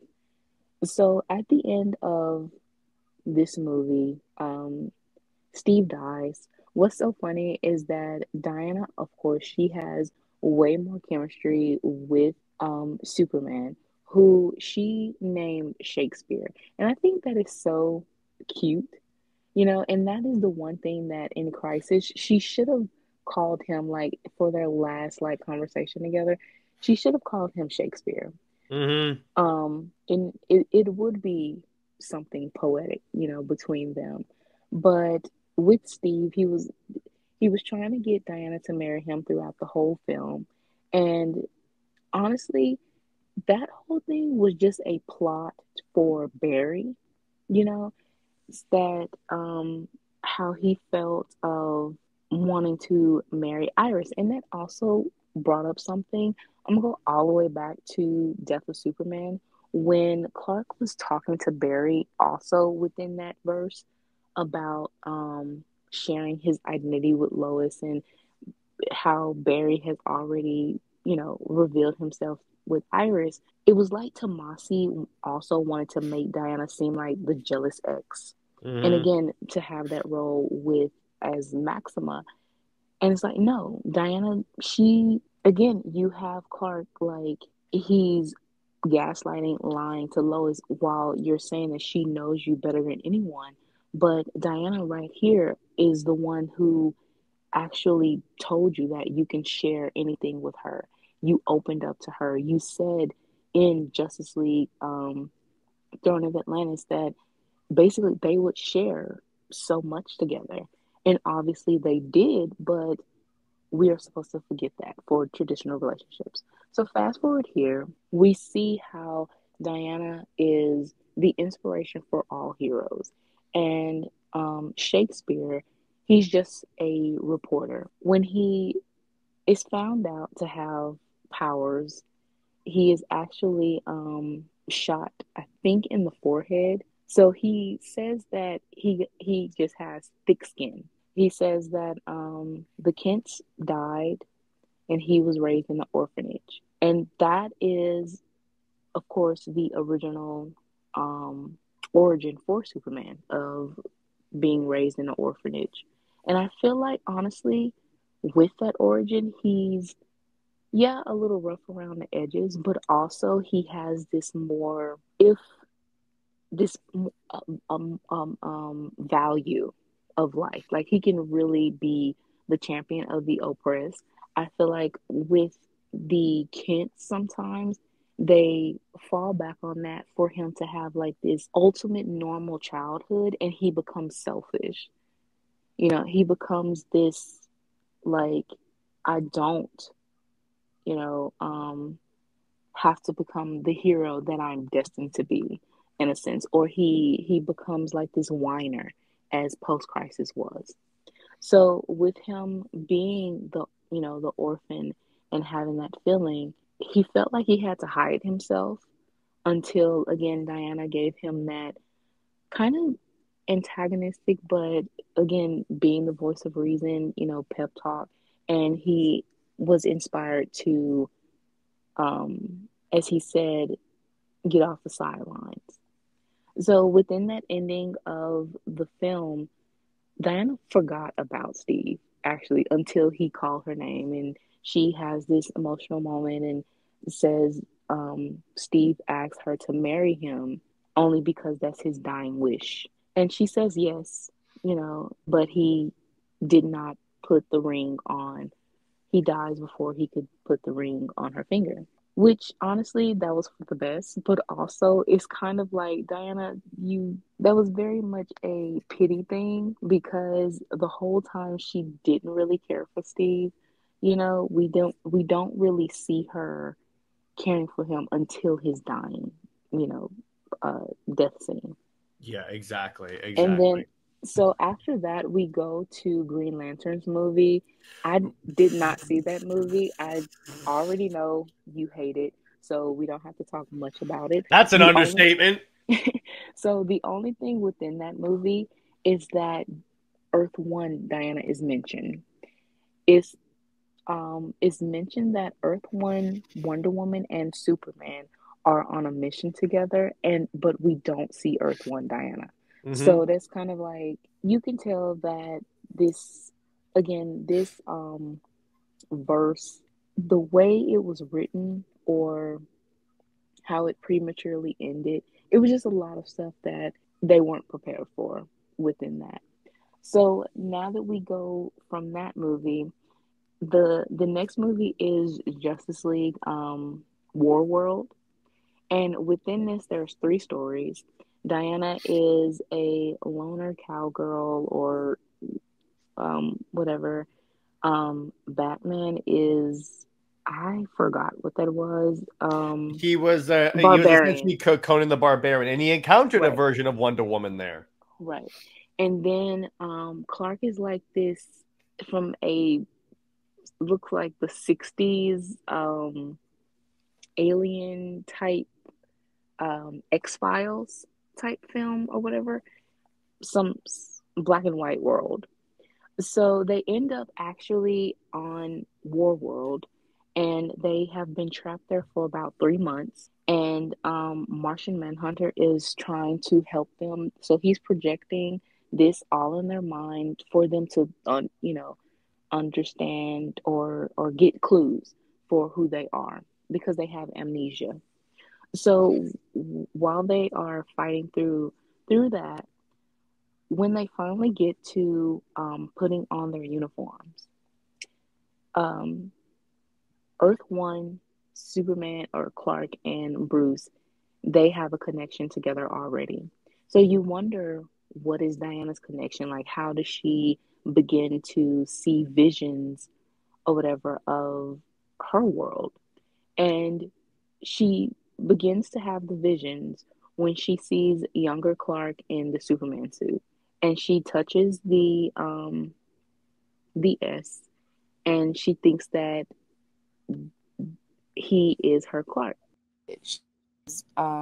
You're not like my Clark, and she sees the differences within this. She says that she can only remember just Superman, which was really sweet because it gives us that foreshadow that, oh, that they are close, and we didn't expect them to actually be a pairing, a couple. It's just that, well, Batman, I wouldn't think that JSA Batman would exist. So it's just the part that got me is in the trailer for War World where they literally show her putting her hand on his chest, and I go, hello. Right. And at first, it was a coping thing with some people. It was kind of like, oh no, that's Lois, or they were trying to say it was something else. Like, even though the bracelet is right there. Right. It was very much a debate for a minute.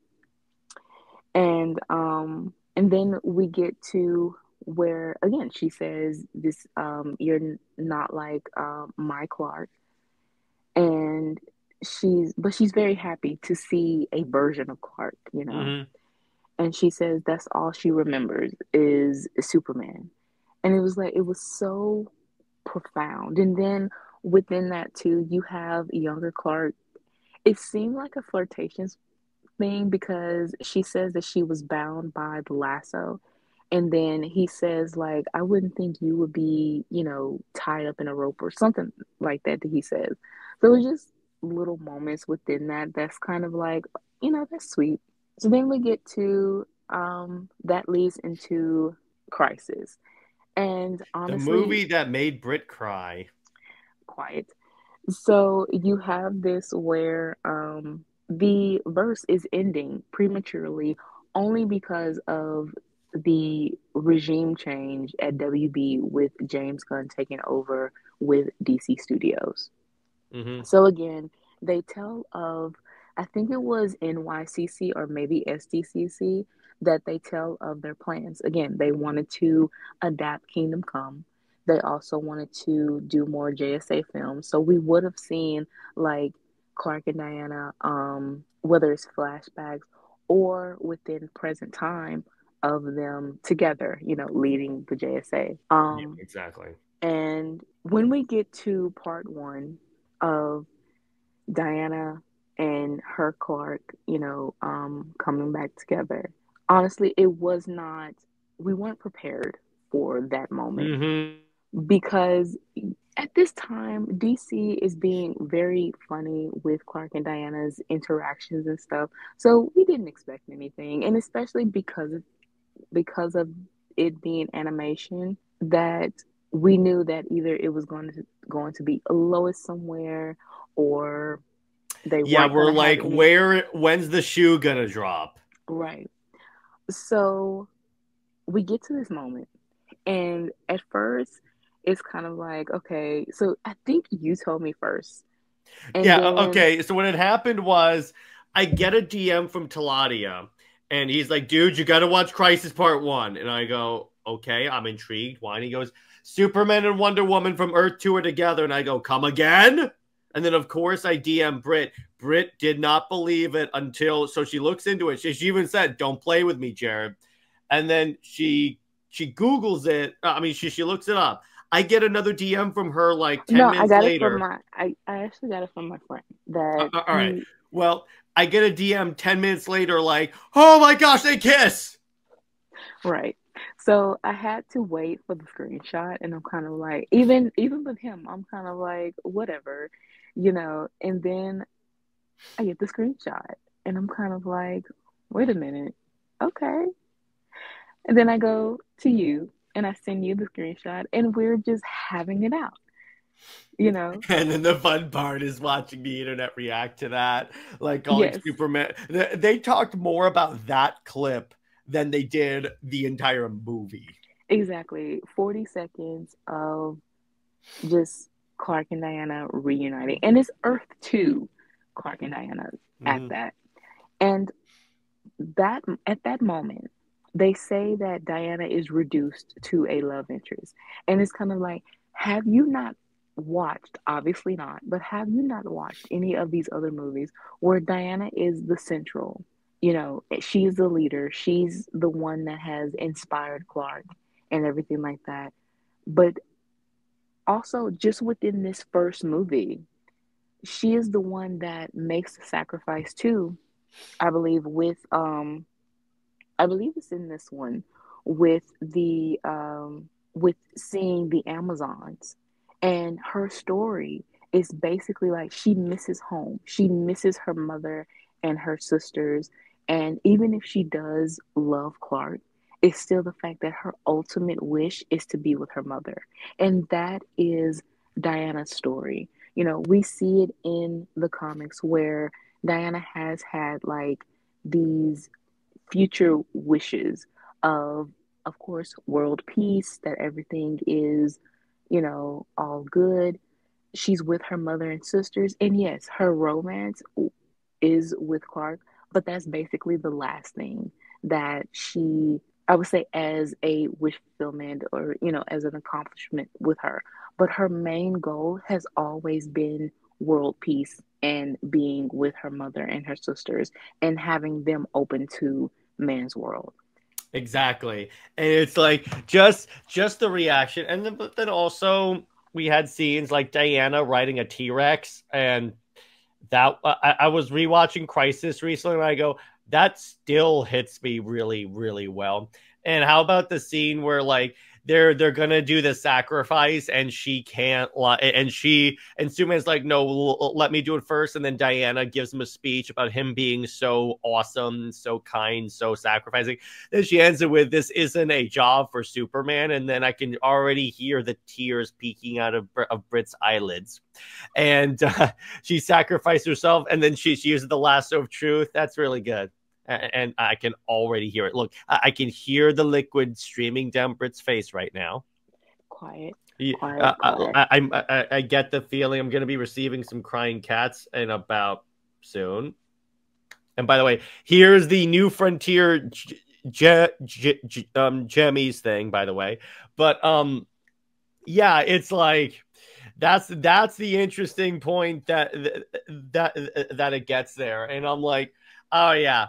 The minute that I remember, Britt was at first upset because she's like, they don't get her their happy ending, and I go, Britt, this is their happy ending. The world comes first. It is. Diana makes the sacrifice, and her, as I said, her wish is fulfilled, you know, to start over, to be with her mother, you know, and that is, again, the main thing with Diana. And I would say that this is a better ending, or just a better story for Diana than Bloodlines. Bloodlines was supposed to be a Wonder Woman story, but yet again, you use this to prop up Steve, and you take away Julie and Vanessa. Even if Vanessa is to have a redemption and she's on Themyscira, it's still the fact that that sisterly bond you still ruin, you know. And also at the end with Julia's death and Hippolyta, it's still so strained. Yeah, Diana and Hippolyta, they will have those moments of clashing, because ultimately Hippolyta wants her daughter to be safe and she wants her to be protected.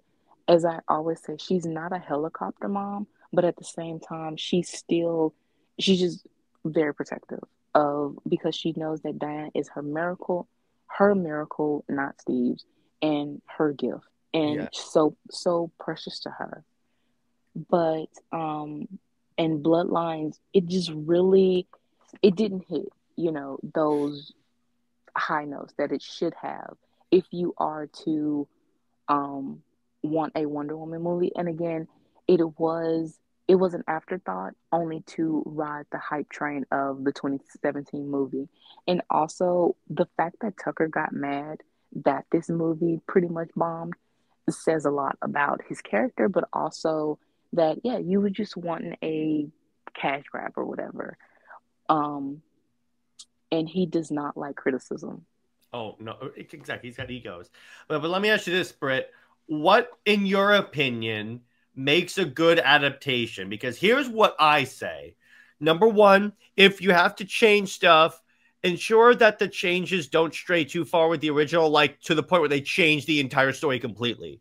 And keep the basic heart of the story or character. And this is key if we're talking about the DCAU, consult the experts if necessary. Exactly. But the one thing we have to emphasize on or make clear is that the experts that you consult with has to be someone that actually respects the character and not going by their own bias. You know, someone like, again, Gail Simone, she is a consultant in some things, but she has her bias where she will long term, it would have long term effects, you know, in probably the worst way. I would not consult Rucka. I would not, definitely not Tom King.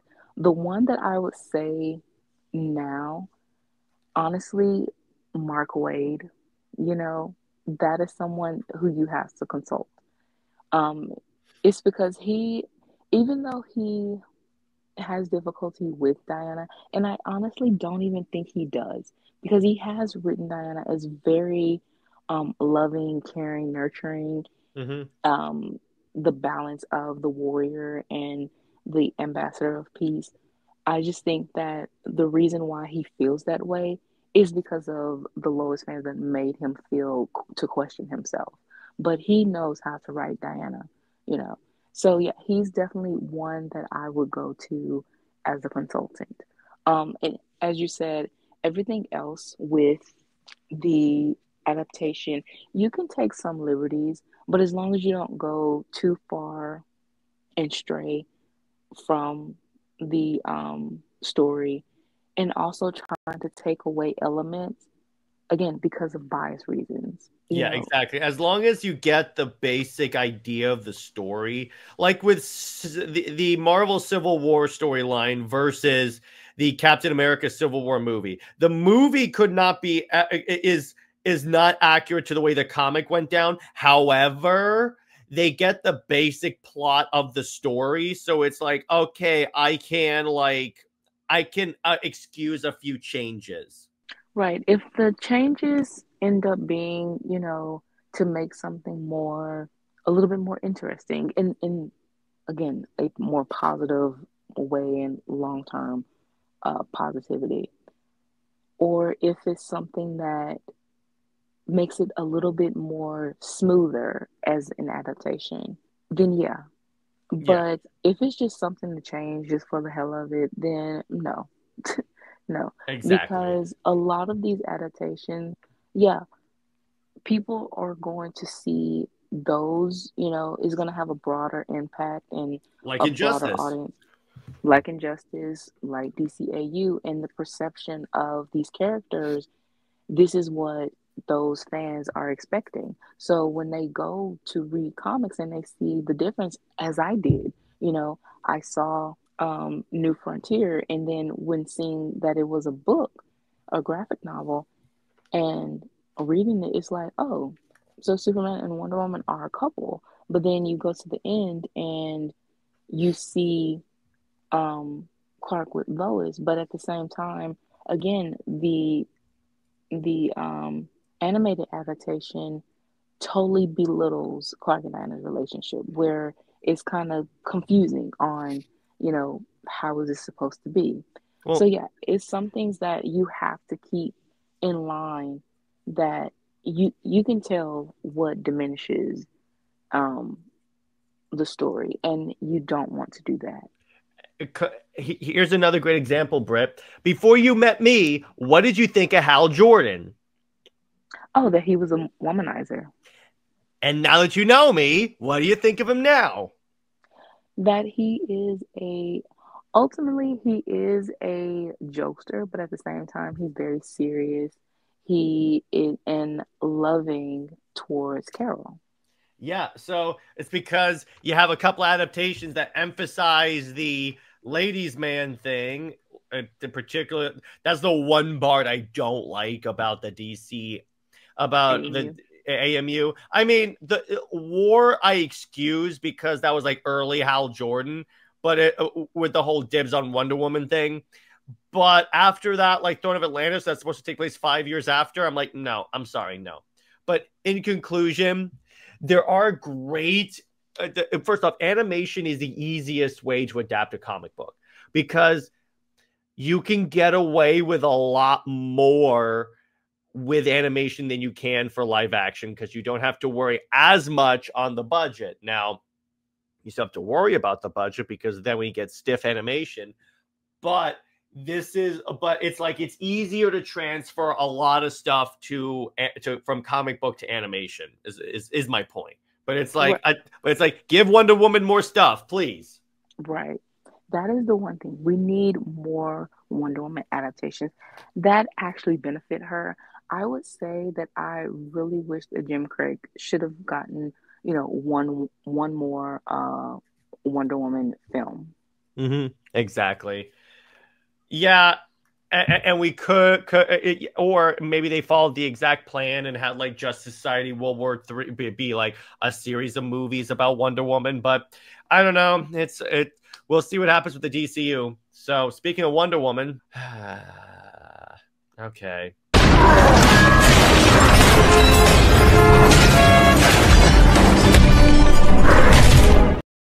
So we're talking about Trinity, and yes, Britt, these ratings are very accurate. So here's the thing. When I was going through this, when you reread it, it gets way worse because it's like with this, it's like, so the idea is that we see Wonder Woman's fighting Cerberus, which of course is a corgi for no reason, and her getting killed is played off as a joke over and over and over again. And it's like, and then it's like, okay, so she meets Steve Trevor, and then Steve Trevor's the one that gives her the inspirational speech, and then again, Steve Trevor beats up the boatman and escapes. So I'm like, yeah, we know you're gonna bring back Steve Trevor, we get it, but it's like, okay, it's bad when AIPT, as Britt and I were talking about before we started recording this, is even saying the Steve Trevor glazing is getting really old. Arguably, it was way old before. But Britt, isn't it great that this is the first time that Trinity's interacting with a member of the Wonder family, her mother, no less, and it's treated like a joke to prop up Steve in a series called Daughter of Wonder Woman. Exactly. And not only that, but you also insult Perez's version of Wonder Woman. This is Perez, and this Diana is very much played as an airhead, doe-eyed Disney princess, and for her to be the butt of a joke for Trinity to basically have this, oh, I failed at saving the corgi and not my mother. I would never say that Perez version of Diana is Trinity's mother. No way. So for her to keep going, and then she has this, like, first of all, the way she met Steve, the emotion that I guess that was supposed to be invoked is not there. And, it just, and now that you see their interactions, or just this first interaction, yeah, that whatever type of father-daughter, or I think I've said this, but the King did like a comment where someone said that they wanted like Diana to basically be Superman rebirth with Steve and Trinity. And I'm kind of like, no. And this gives it even more of a no, because just that whole thing, it does not match, you know. And for King to also, in a sense, essentially retcon Perez Steve to be younger and Hey, hang on. Arguably, that was Mark Waid. hmm? That was Mark Waid because that was in this week's. It was in issue 2 of New History of the DC Universe. So technically, it was Mark Waid that did that.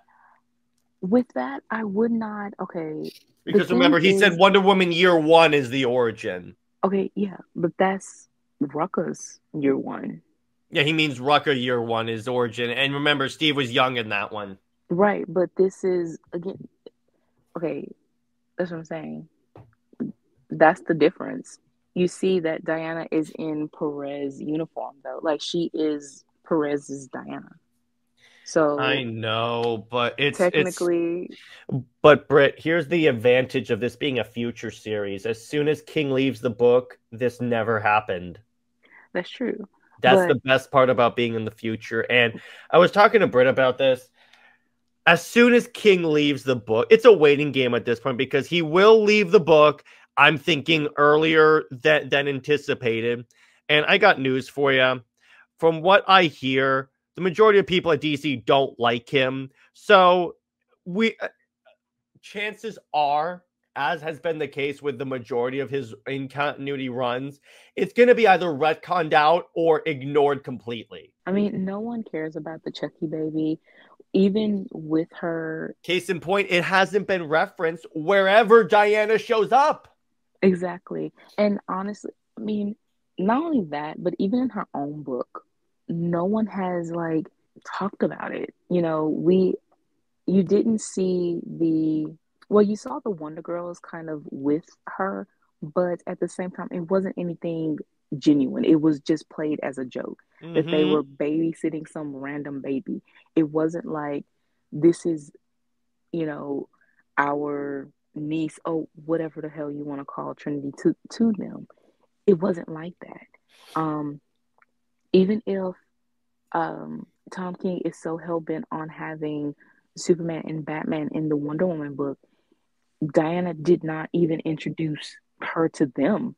And if it's supposed to be something significant. So yeah, nothing in this story is significant. None of the, you know, supposed emotional moments, nothing. You just don't feel anything for this. Steve, no one cares for him. I'm sorry, but you're trying to go on traditional default or whatever. And yeah, I know that you said that Year 1 makes Steve young, but no. If you want to use Perez model, though, as Diana, she did not look like this. She wore the DCEU inspired suit, is Rucka's Year 1. This is not Perez. So he essentially tries to retcon Perez's whole thing, and that none of it makes sense anyway. And I'm not even going to count Mark Waid's history thing because that's going to get retconned anyway sooner, you know, than later anyway. That's true. You know, so none of this even matches. It's all contradictory. You can't say that Diana is Perez Diana when her uniform is not right. Her origin is, again, not right. None of the stories match up. None of the stories actually happened how they were in Perez version or any post-crisis. None of that happened. So no, I just refuse to believe that. Maybe it's the logical mindset I have, but it has to make sense to me. But Britt, remember, DC is trying to have their cake and eat it too, and you know they can't do that. Well, it's like with this, and Britt and I will talk about this on Wonder Woman Wednesday, but it's like, look, the fatal flaw of this series, when even AIPT, when the Shields are telling you, stop focusing on Steve in a Wonder Woman book, that's when you know you effed up.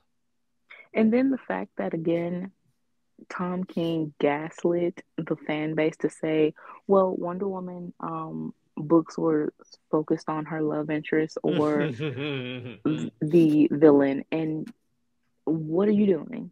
This is, you were doing this times 10 in Yeah, the worst way.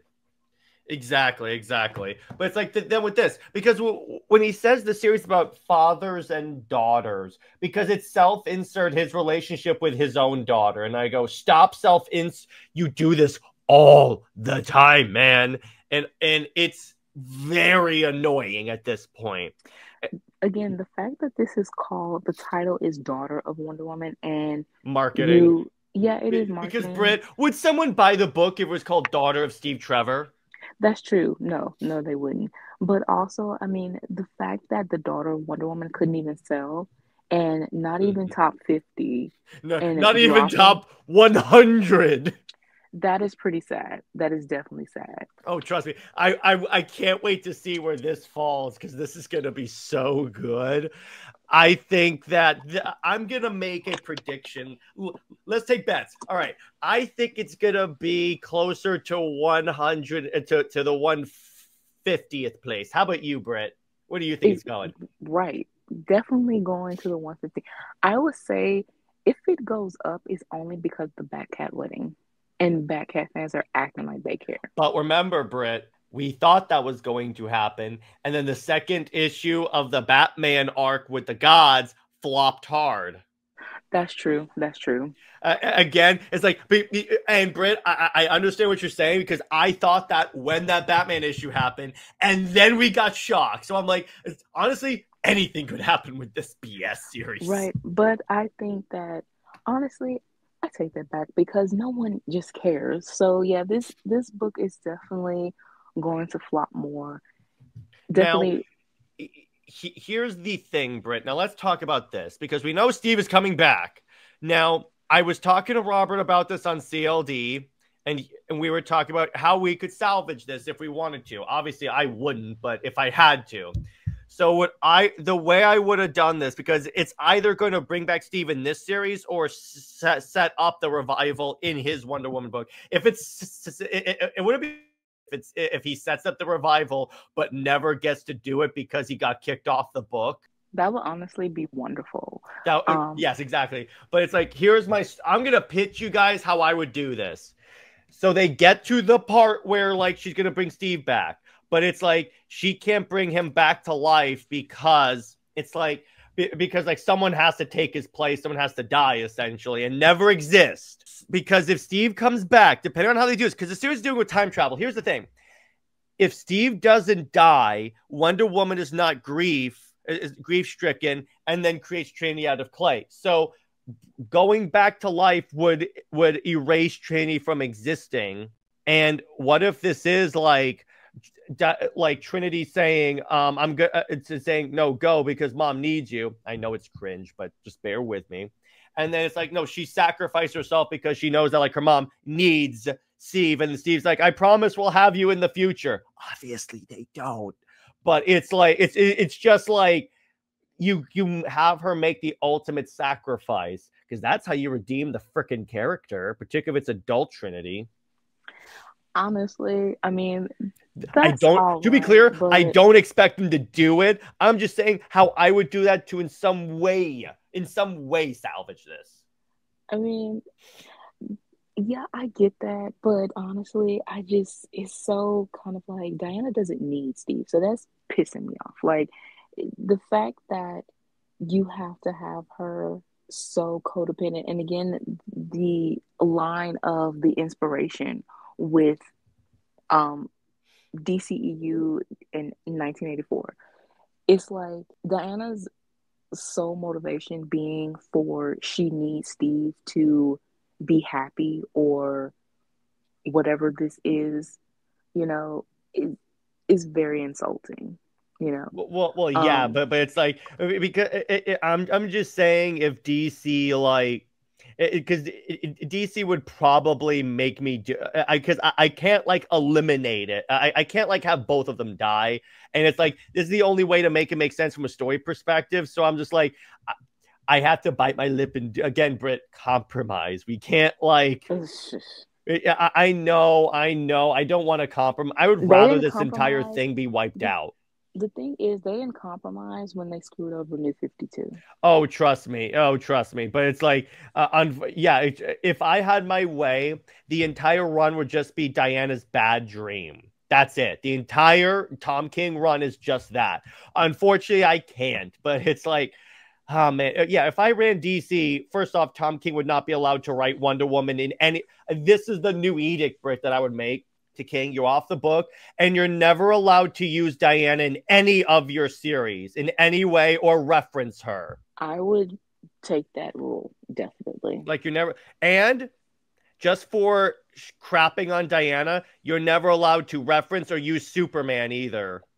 Also because of that stupid Jenny Sparks book.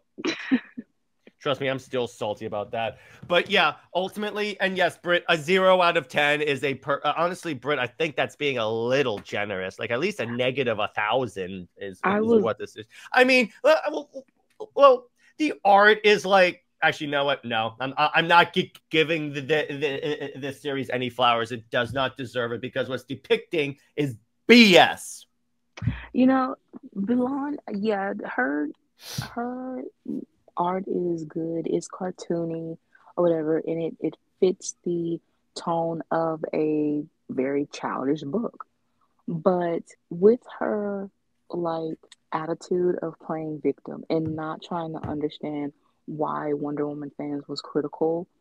Also, Britt, isn't it kind of funny? Remember when they were marketing this series off of the Super Sons? And guess what? Who didn't really show up in this series? Right. The Super Sons weren't in here at all. Like, they were just corgis. But the fact that she did not take the criticism and wanted to play victim, I don't have respect for that.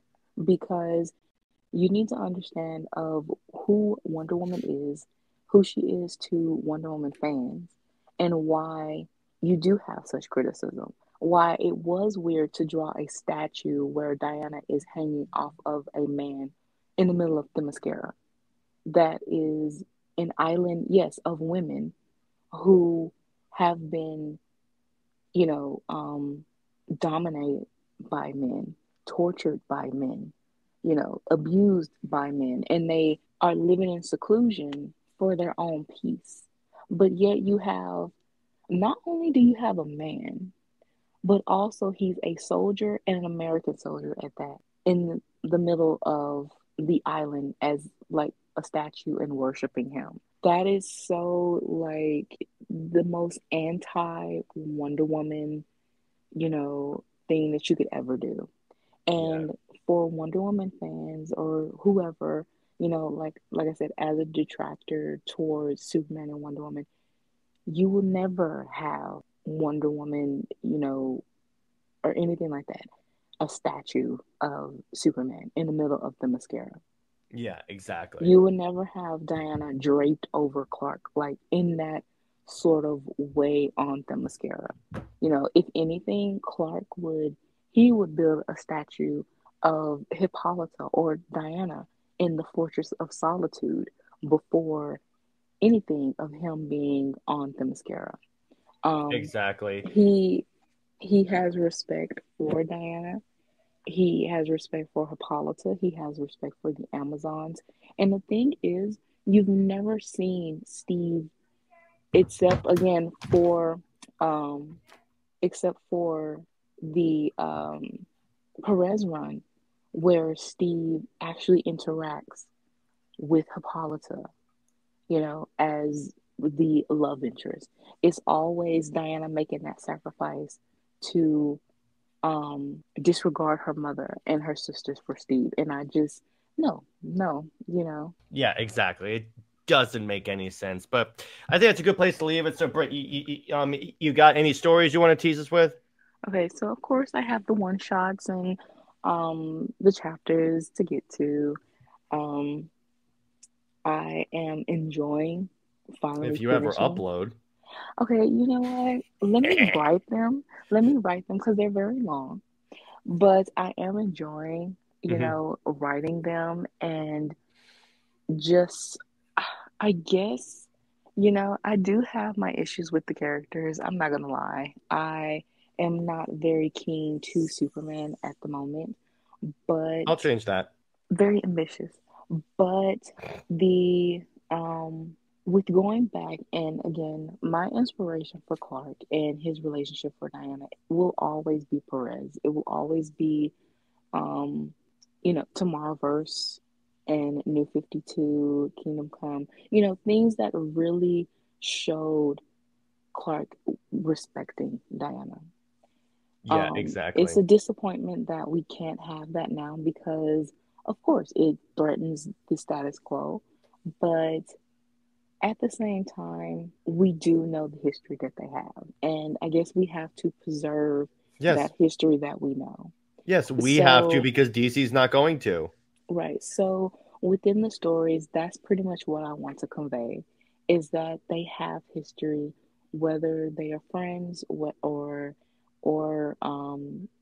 in a romantic relationship. It's just all a positive love there, regardless. So in that regard, the Instagram continues to climb up with followers. Yay. I think last week I said that we was like 70.4. I think we've gone up to 200 more, so it's 70.6. And well, I would say probably tomorrow or Monday it will be 70.7K of followers. And as I said last week, just because Twitter, that toxic bird app or whatever other site that wants to hate and, claim that Clark and Diana's relationship is bad or whatever like that.